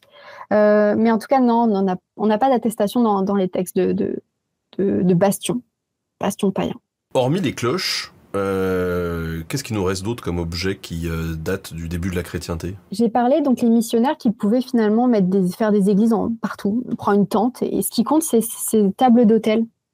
portatives, donc c'est des petites choses, hein, donc qu'il peut transporter le missionnaire lors de son voyage. Et ces tables d'hôtel, on en a trouvé, en fait, c'est des magnifiques porphyres. Donc, on est sur du marbre vert, qui est souvent antique d'ailleurs. On allait chercher un matériau précieux parce qu'il y a vraiment des textes qui théorisent ça, c'est-à-dire si c'est une table d'hôtel, si ça sert au culte, il faut que ça soit un matériau précieux. Donc, on va chercher du beau marbre.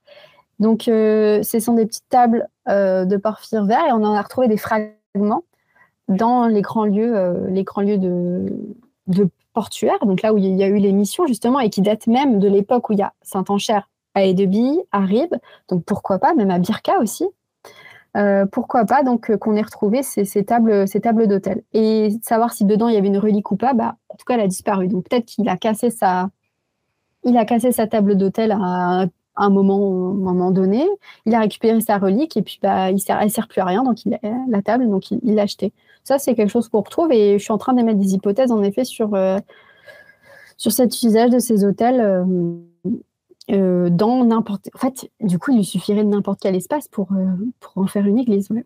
Tout à l'heure, on parlait des missionnaires qui sont venus du coup au Danemark dans l'espoir de commencer à répandre leur foi. Est-ce que il y a eu pas le phénomène inverse, mais est-ce qu'une fois qu'ils ont été convertis, il n'y a pas certains Danois qui eux aussi sont partis en mission pour évangéliser d'autres peuples qui n'étaient pas encore? Alors, en plus, le phénomène inverse, ça, on n'en aurait eu aucune attestation. Parce que je sais que, par exemple, on pense à Atlestad dans la série Vikings. Pour le coup, aucune attestation de chrétien qui devient païen ou qui doute. Enfin, évidemment, ça, on va pas l'écrire si ça s'est passé. Hein. Ça serait blasphème.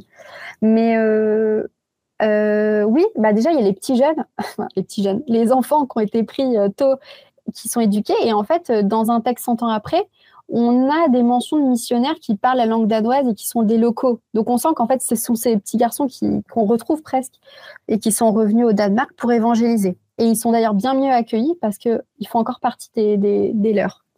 Ça, c'est quelque chose qui est bien indiqué dans les missionnaires. Ils sentent que c'était une stratégie adoptée. Et en revanche, plus difficile de savoir si ces Danois sont allés évangéliser ailleurs. J'avoue que j'en ai pas de traces textuelle, à part du coup la fameuse question de la conversion forcée des Wand avec la bataille à Arkona. Mais pour le coup,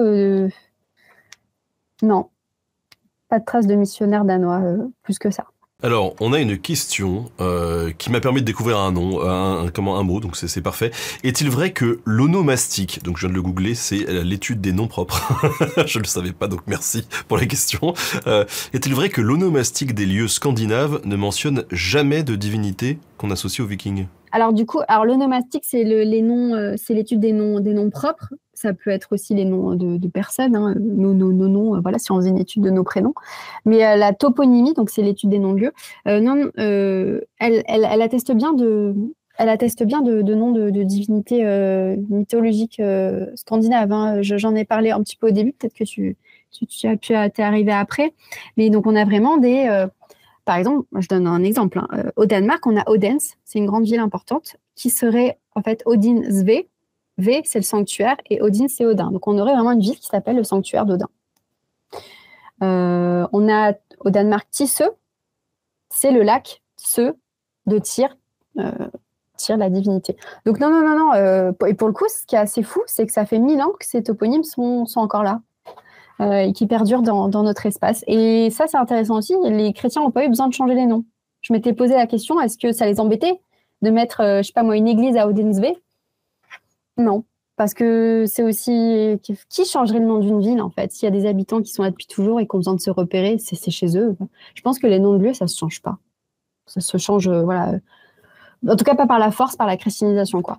En dehors de toute polémique, et je ne donnerai pas mon avis là-dessus, mais il y a Pantin qui est devenu Pantine. Alors... C'est vrai, mais ça a été... ça, c'est par langage, non ? Oui. Langagière. Oui. Non, mais et juste pour cette année, a priori. Donc, voilà. Bon, il y a quand même Nobi qui a posé la question, qui a dit « Ah, bah, je me suis trompé de terme en voulant faire le malin. » Bon. C'est pas grave. Non, mais c'était déjà un très beau mot à placer. Question de curiosité, sur quel site tu as pu fouiller ? Eh bien, le fameux site qui a permis de débunker la question des lieux de culte païens, donc Upokra, dans le sud de la Suède.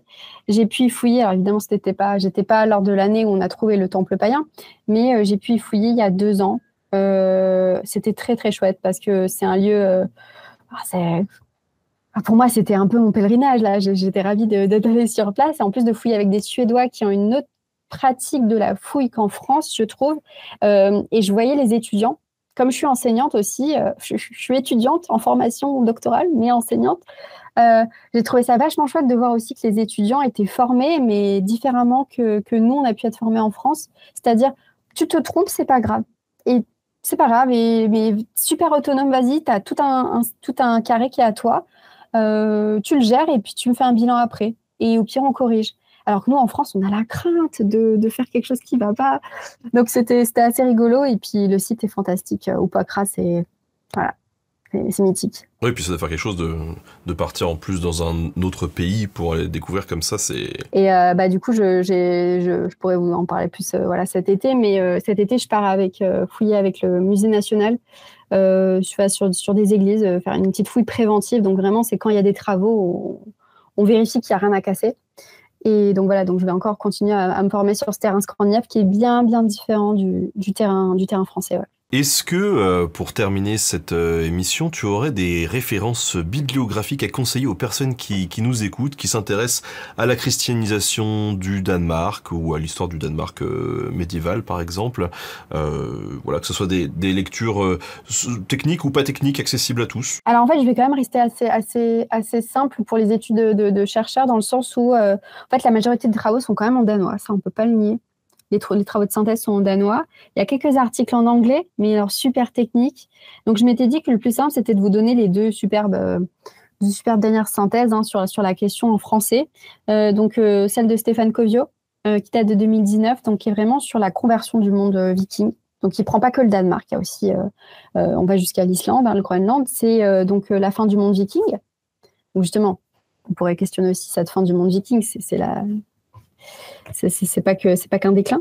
Et puis la biographie d'Harald Dahlblad de Lucie Malbos, qui aborde beaucoup, en 2022, elle a sorti cet ouvrage qui aborde beaucoup cette question de conversion, en tout cas spécifiquement du Danemark. Et puis moi, du coup, j'espère peut-être dans 2 ans, 3 ans, vous parler de ma thèse, mais là c'est pas encore.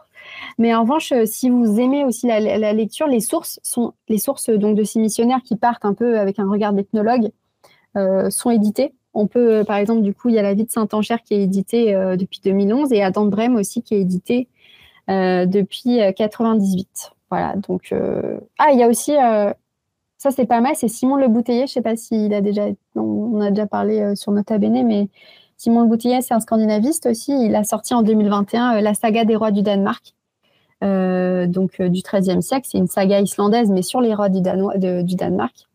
Et donc là, c'est épique. Là, il y a plein de guerres, plein de choses, mais on peut entrevoir cette question de roi chrétien là-dedans. C'est super chouette d'avoir traduit ça. Et puis si vous voulez en savoir un peu plus sur les Vikings en général, quand même, je vous rappelle qu'il y a un livre incroyable qui est sorti l'an dernier qui s'appelle Les Vikings, voilà.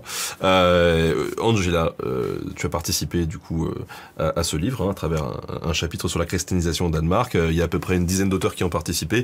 Voilà, c'est un ouvrage que j'ai la chance de diriger avec Kali et c'est disponible un petit peu partout, que ce soit dans les magasins, sur Internet, voilà, partout. Partout.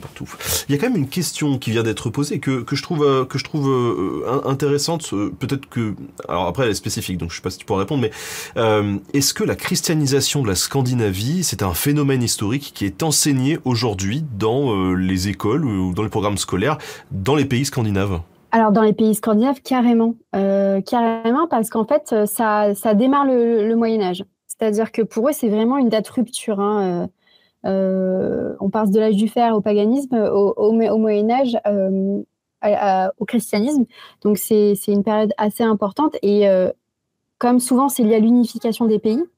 Comme j'avais dit, la pierre de Yelling, qui est du coup qui atteste qu'il a unifié le Danemark et qu'il a converti tout le monde, on appelle ça le baptême du Danemark. Donc, pour eux, la première attestation du Danemark en tant qu'unité, donc finalement l'anniversaire du Danemark, c'est Harald et la Dent Bleue.